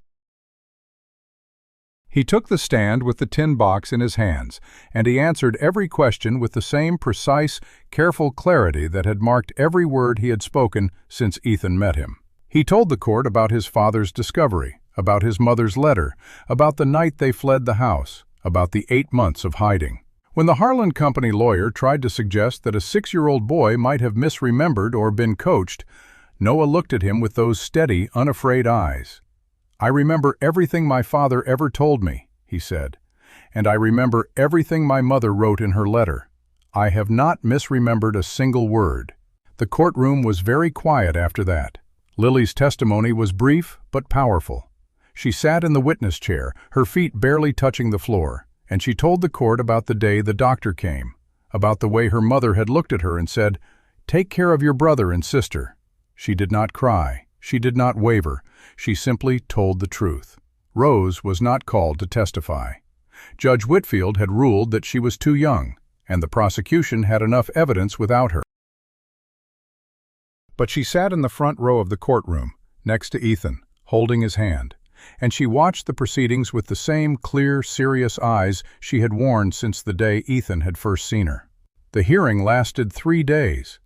At the end of it, Judge Whitfield ruled that there was sufficient evidence to bind Mason Reed over for trial on charges of murder, conspiracy, and tampering with evidence. He was remanded to federal custody without bail, to be transported to Cheyenne for trial.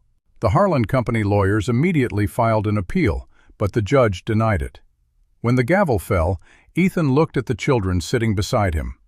Lily's face was unreadable, but there was a stillness in her that had not been there before. Noah held the tin box against his chest, his eyes on the judge. Rose was drawing a picture on a piece of paper with a pencil someone had given her. A picture of a house with 4 stick figures and a dog. "Is it done?" Lily asked. "It's done for now," Ethan said. "There's still a trial, but he's not going anywhere." Lily nodded. Then she leaned over and rested her head against his arm, just for a moment. The news of the hearing spread quickly. By the time they walked out of the courthouse, a reporter from the Cheyenne Tribune was waiting on the steps, a notebook in his hand. "Mr. Cole, can you tell us how it feels to have brought the most corrupt sheriff in the Wyoming Territory to justice?" Ethan looked at the reporter, and then he looked at the children standing beside him. Lily with her chin held high, Noah with his tin box, Rose with her drawing still clutched in her hand. "There's nothing I can say that would matter more than what those children already said," Ethan replied. "They're the ones who survived. They're the ones who kept the evidence safe. They're the ones who made this possible." The reporter opened his mouth to ask another question, but Lily stepped forward, and something in her expression made him close it again. "Excuse us," she said. "We're going home." And they walked down the courthouse steps together, 4 of them, into the afternoon sun of Laramie, leaving the reporter standing on the steps with his notebook and his unanswered questions. That evening they sat on the porch of Mrs. Parsons' boarding house, watching the stars come out.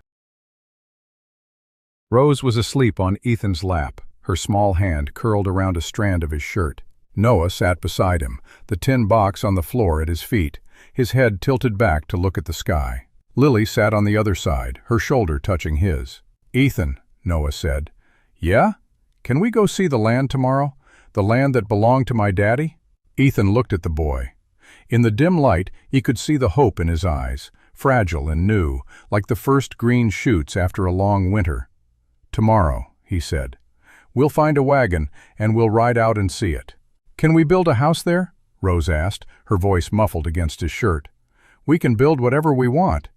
"With a porch?" "With the biggest porch in the Wyoming Territory." "And a dog?" "And a dog." Rose smiled, closed her eyes, and was asleep again in seconds. Noah looked at the sky. "I think Daddy would have liked you," he said quietly.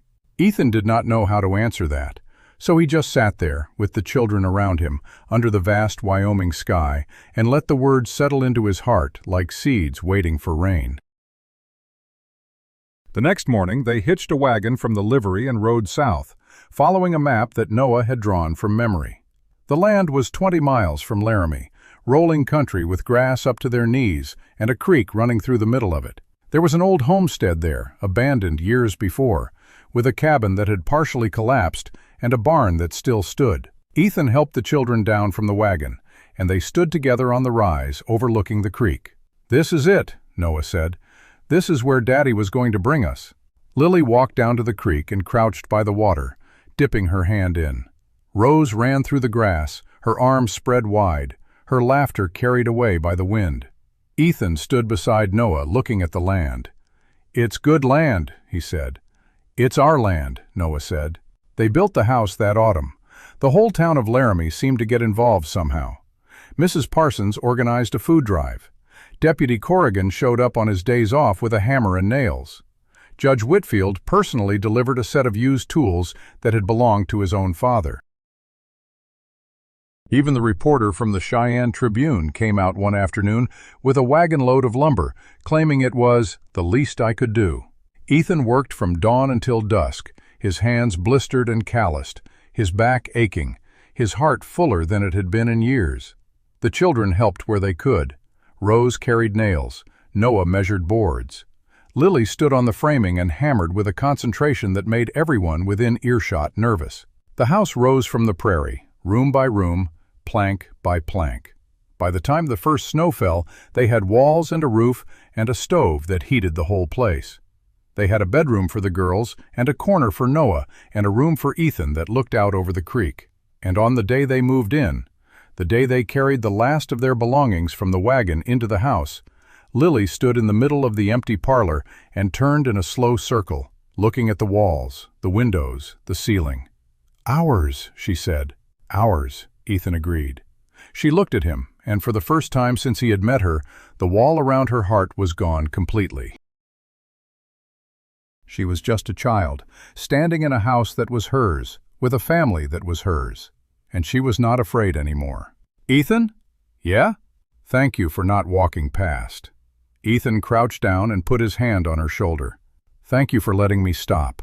The first winter on the Harper land came early and hard, the way Wyoming winters always did, as if the territory itself wanted to test whether the newcomers were serious about staying. Snow began falling in November, not the gentle dusting that city folks wrote poems about, but the kind of snow that came with wind behind it, that drifted over the roads and buried the fences and turned the world into a vast white silence that went on forever. Ethan woke before dawn every morning to stoke the stove, to break the ice on the water bucket, to check on the horses and the mules and the 3 children who had somehow become his whole world. The house held against the weather. The roof did not leak. The stove threw enough heat to keep the main room warm, and the bedrooms stayed cold enough that the children slept in piles of blankets, emerging each morning with their breath fogging and their cheeks flushed.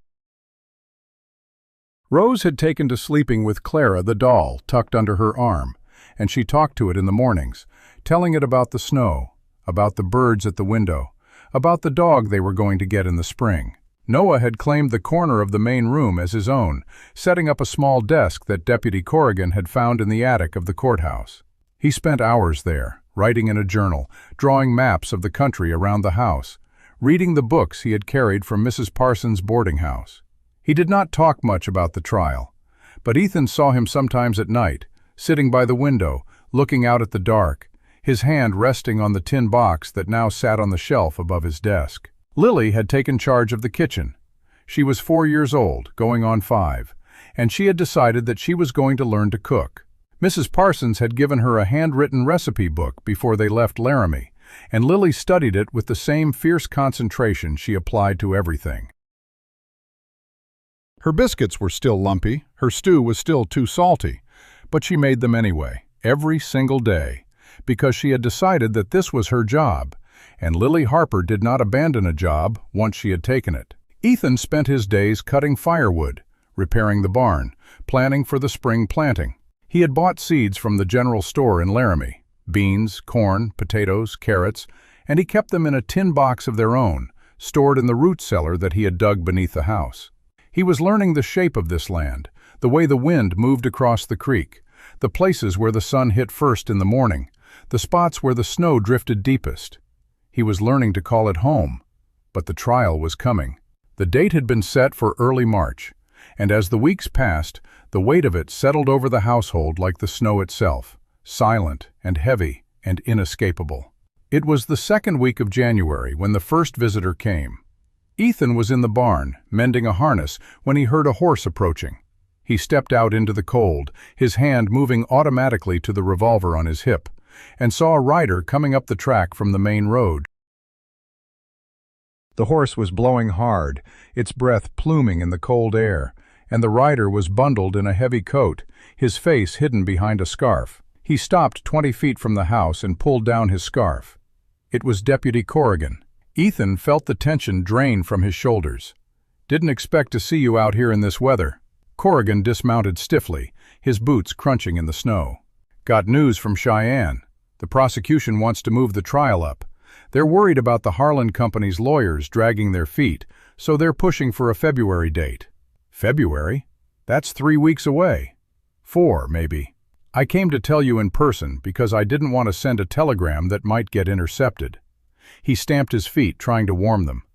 "They want you and the children in Cheyenne by the 1st of February. They'll put you up in a hotel, cover your expenses. You'll be there until the trial is over." Ethan looked at the house. Smoke was rising from the chimney, and he could see the glow of lamplight in the window.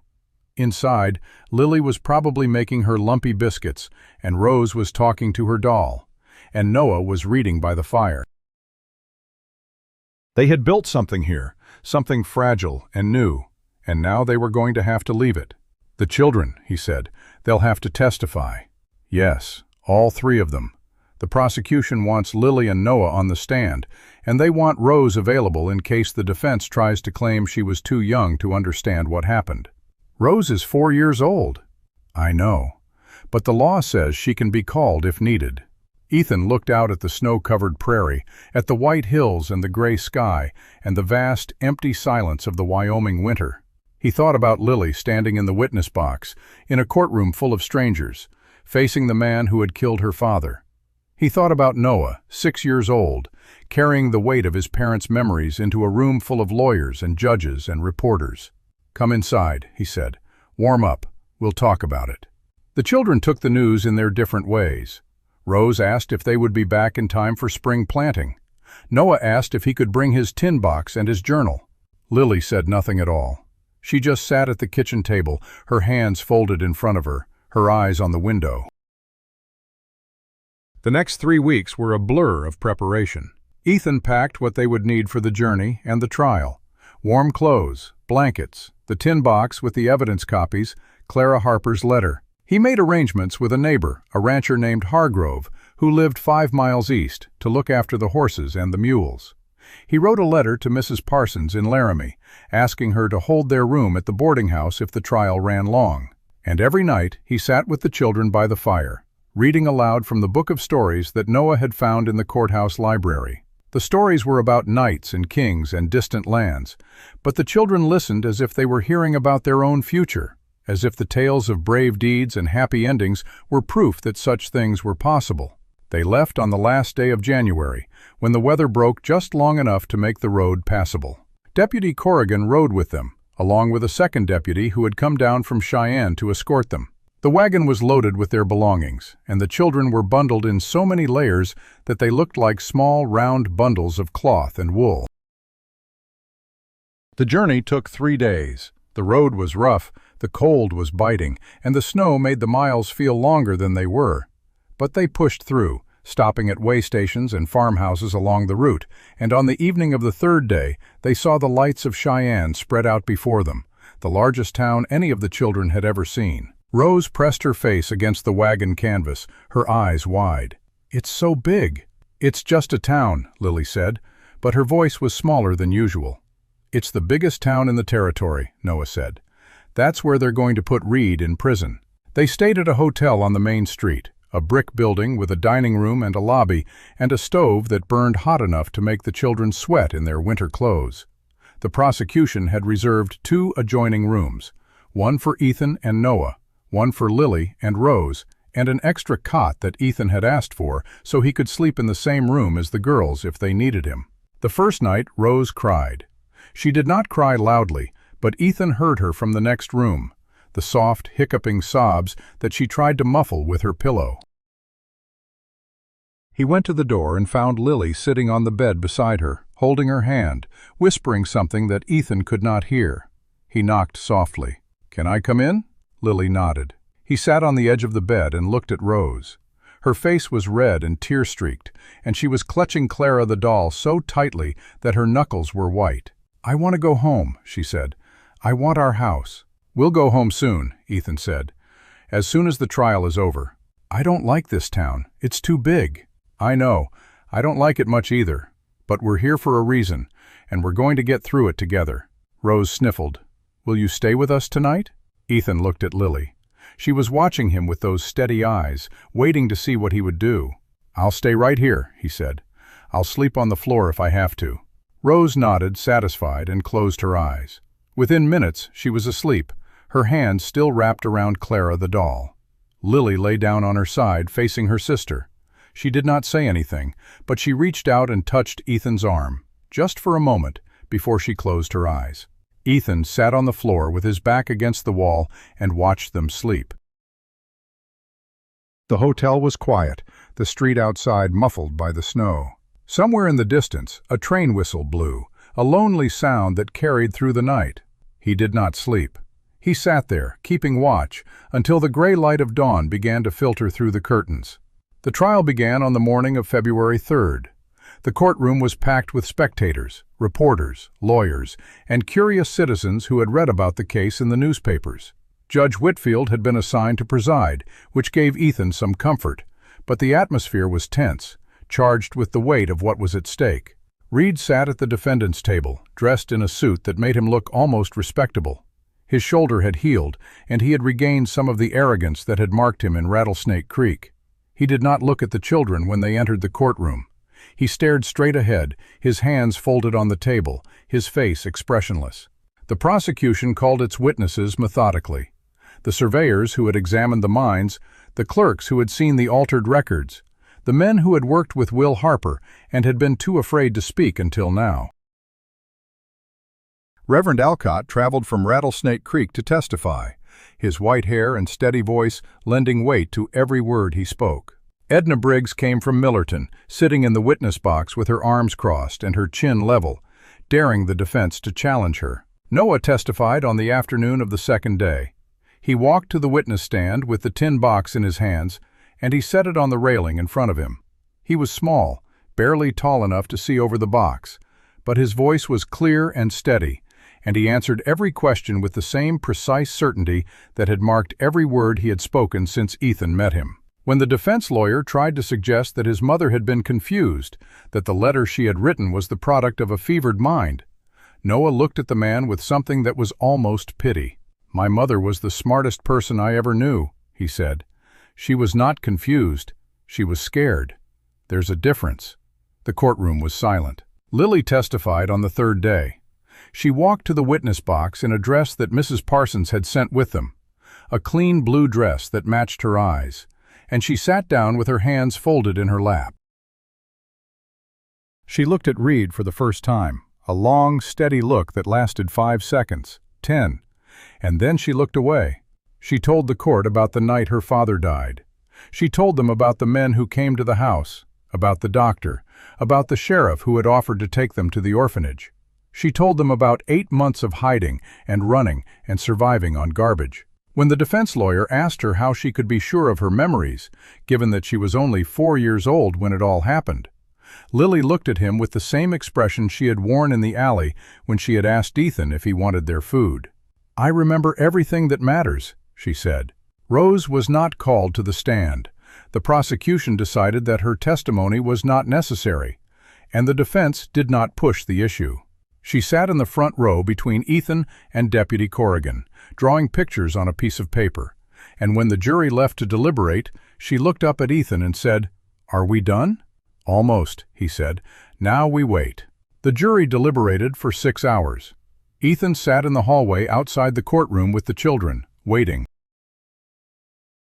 Lily sat beside him, her back straight, her hands clasped in her lap. Noah stood by the window, looking out at the street, the tin box clutched against his chest. Rose had fallen asleep on the bench, her head in Ethan's lap. When the bailiff came out and said the jury had reached a verdict, Ethan felt his heart stop.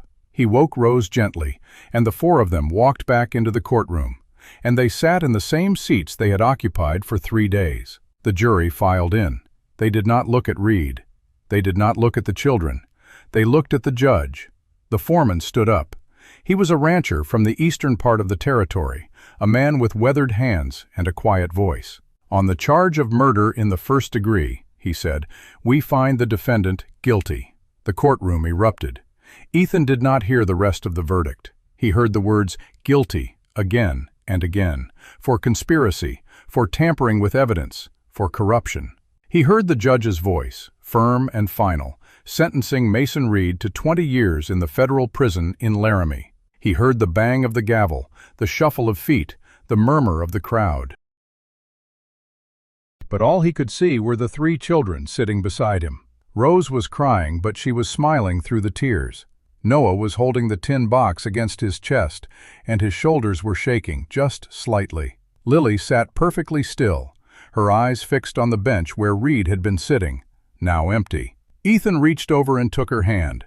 "It's over," he said. She did not answer, but she squeezed his hand, hard, and she did not let go. The courthouse emptied slowly, the crowd spilling out into the cold February air, their voices a low hum of excitement and relief. But Ethan Cole did not move.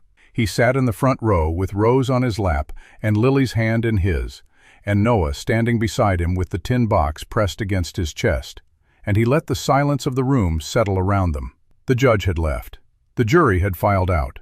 The bailiff was gathering papers at the front of the room, and somewhere in the back, a janitor was sweeping the aisle, the soft swish of the broom the only sound.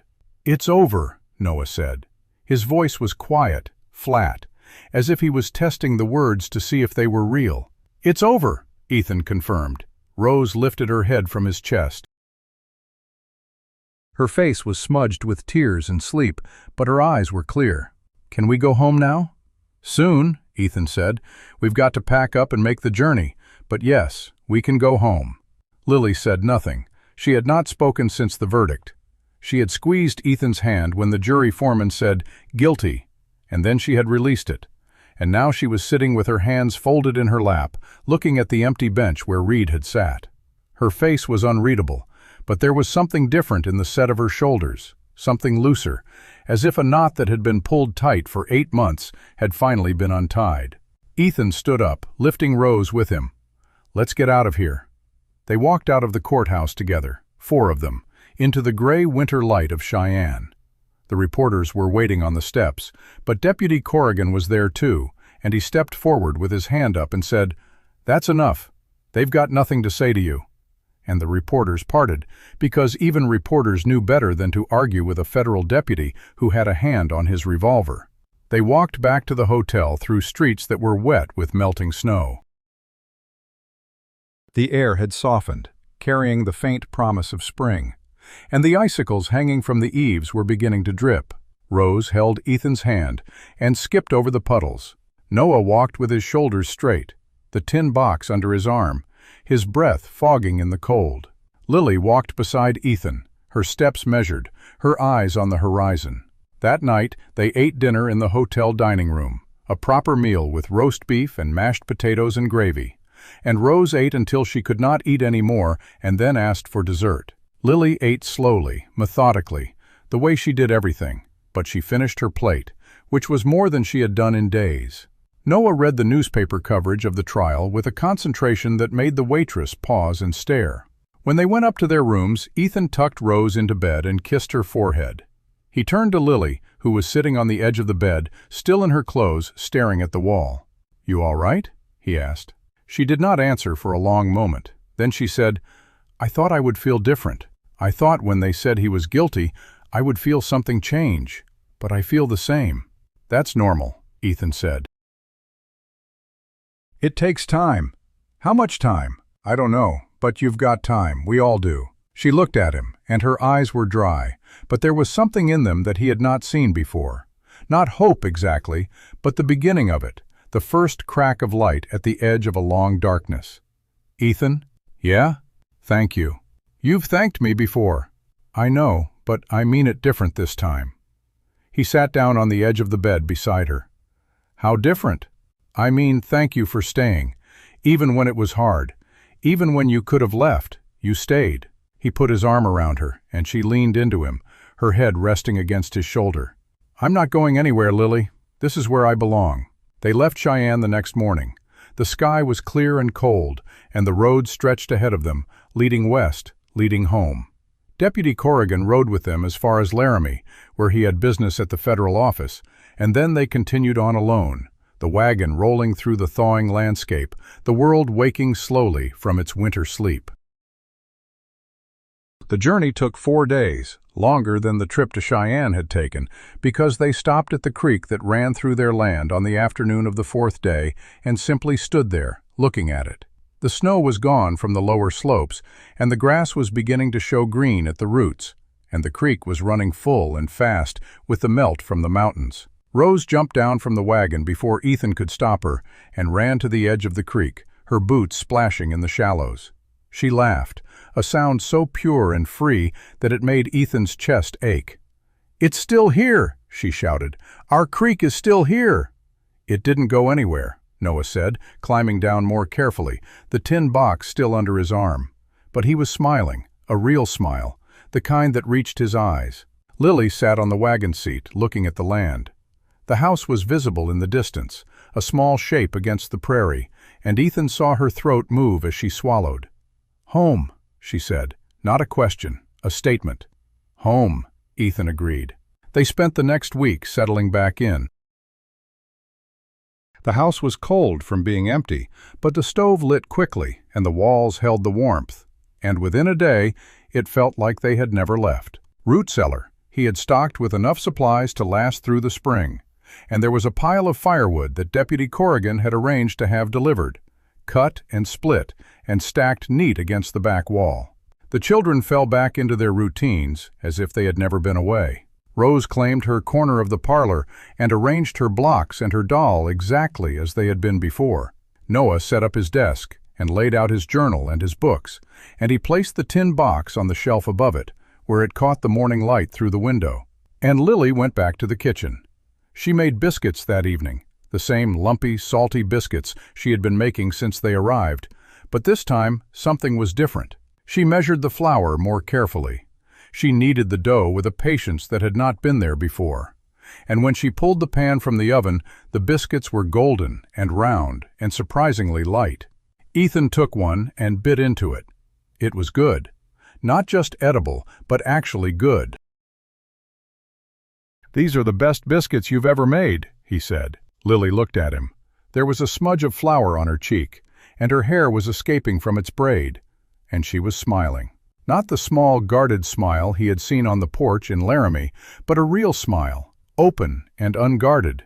The smile of a child who had forgotten to be careful. "I know," she said. Spring came slowly that year, the way spring always comes to the high country, with false starts and sudden freezes, and days when the wind seemed determined to undo all the work of the sun. But it came. The grass greened, the creek rose, the birds returned.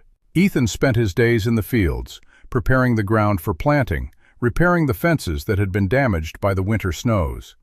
Noah helped when he was not reading, and even Rose carried stones to the fence line, one at a time, with the solemn dedication of a child who believed she was contributing to something important. Lily had taken charge of the garden. She had marked out a plot behind the house, a rectangle of turned earth that she watered every evening with a bucket from the creek.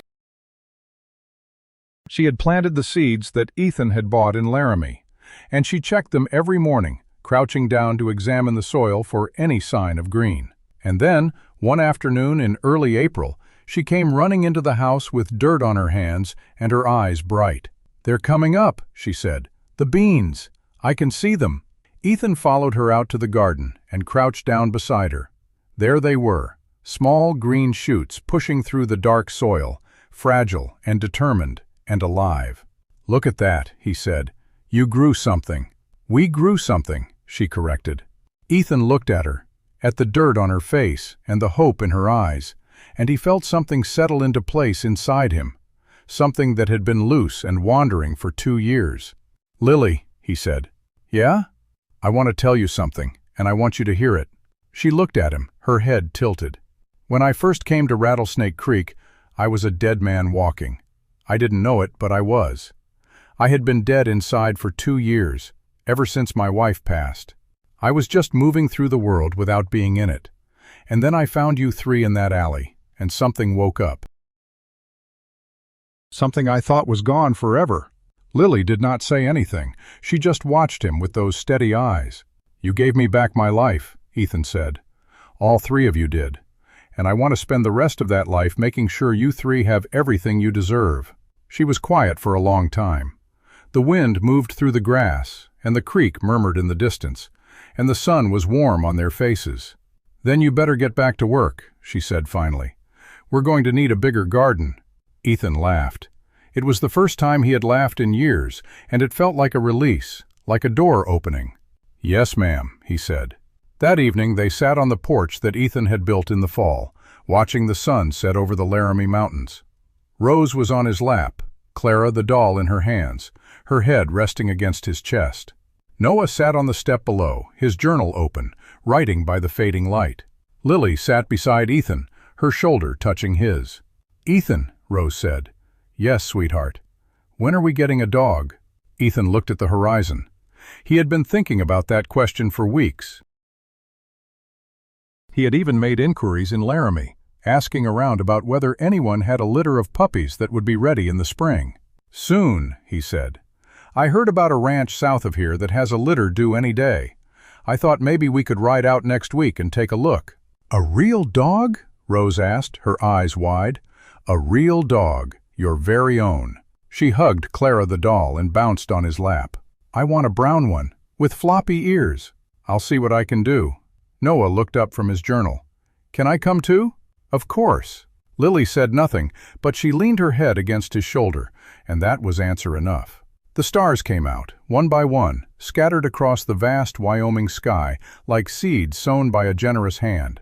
The air was cool, carrying the smell of damp earth and new grass, the promise of all the things that were growing and would grow. And Ethan Cole sat on his porch with 3 children who were not his by blood, but were his in every way that mattered. And he looked at the life they had built together, and he understood that the frontier was not just a place. It was a way of being, a choice to keep going when the world told you to stop, to love when loss had taught you to guard your heart, to build when everything around you seemed determined to tear down. It was a man who had forgotten how to stop running, and 3 children who reminded him that some things are worth standing still for. It was a tin box full of courage, and a letter written by a dying mother who trusted her children to know who was safe. It was a little girl in a yellow dress who learned to divide everything by 3, and a boy who remembered every word his father ever spoke, and a child small enough to sleep on a horse who asked for nothing but a dog and a home. The frontier heart is not forged in the easy moments. It is forged in the alley, in the dark, in the cold, in the long miles and the hard choices, and the refusal to walk past. It is forged in the hands of a woman who feeds strangers, of a reverend who tells the truth, of a deputy who rides through the snow to warn of danger. It is forged in the patience of a man learning to live again, and the trust of children learning to hope. Ethan looked at the sky and thought about Margaret. He thought about the hill in Colorado where he had buried her, and he thought about the life they had planned together, the children they had hoped for. He had thought that dream was dead, buried with her in the cold ground. But dreams, he had learned, could rise again, like the green shoots in Lily's garden, pushing through the dark soil toward the light. Not the same dream, maybe, but a new one, shaped by loss and love and the stubborn refusal to give up. "Ethan," Noah said quietly. "Yeah?" Noah held up his journal. "I wrote something. About Daddy. About everything. I was wondering if you wanted to read it sometime." "I would like that very much," Ethan said. Noah nodded, and he closed the journal, and he looked at the stars. Rose had fallen asleep, her breath soft and even, her hand still clutching Clara the doll. Lily had not moved, her shoulder warm against his, her eyes on the dark horizon. And Ethan Cole sat on his porch, surrounded by his family, and knew that he was home. This is Clint Dawson, and you've been listening to Frontier Heart Audio. Until next time, keep your heart open and your trails safe.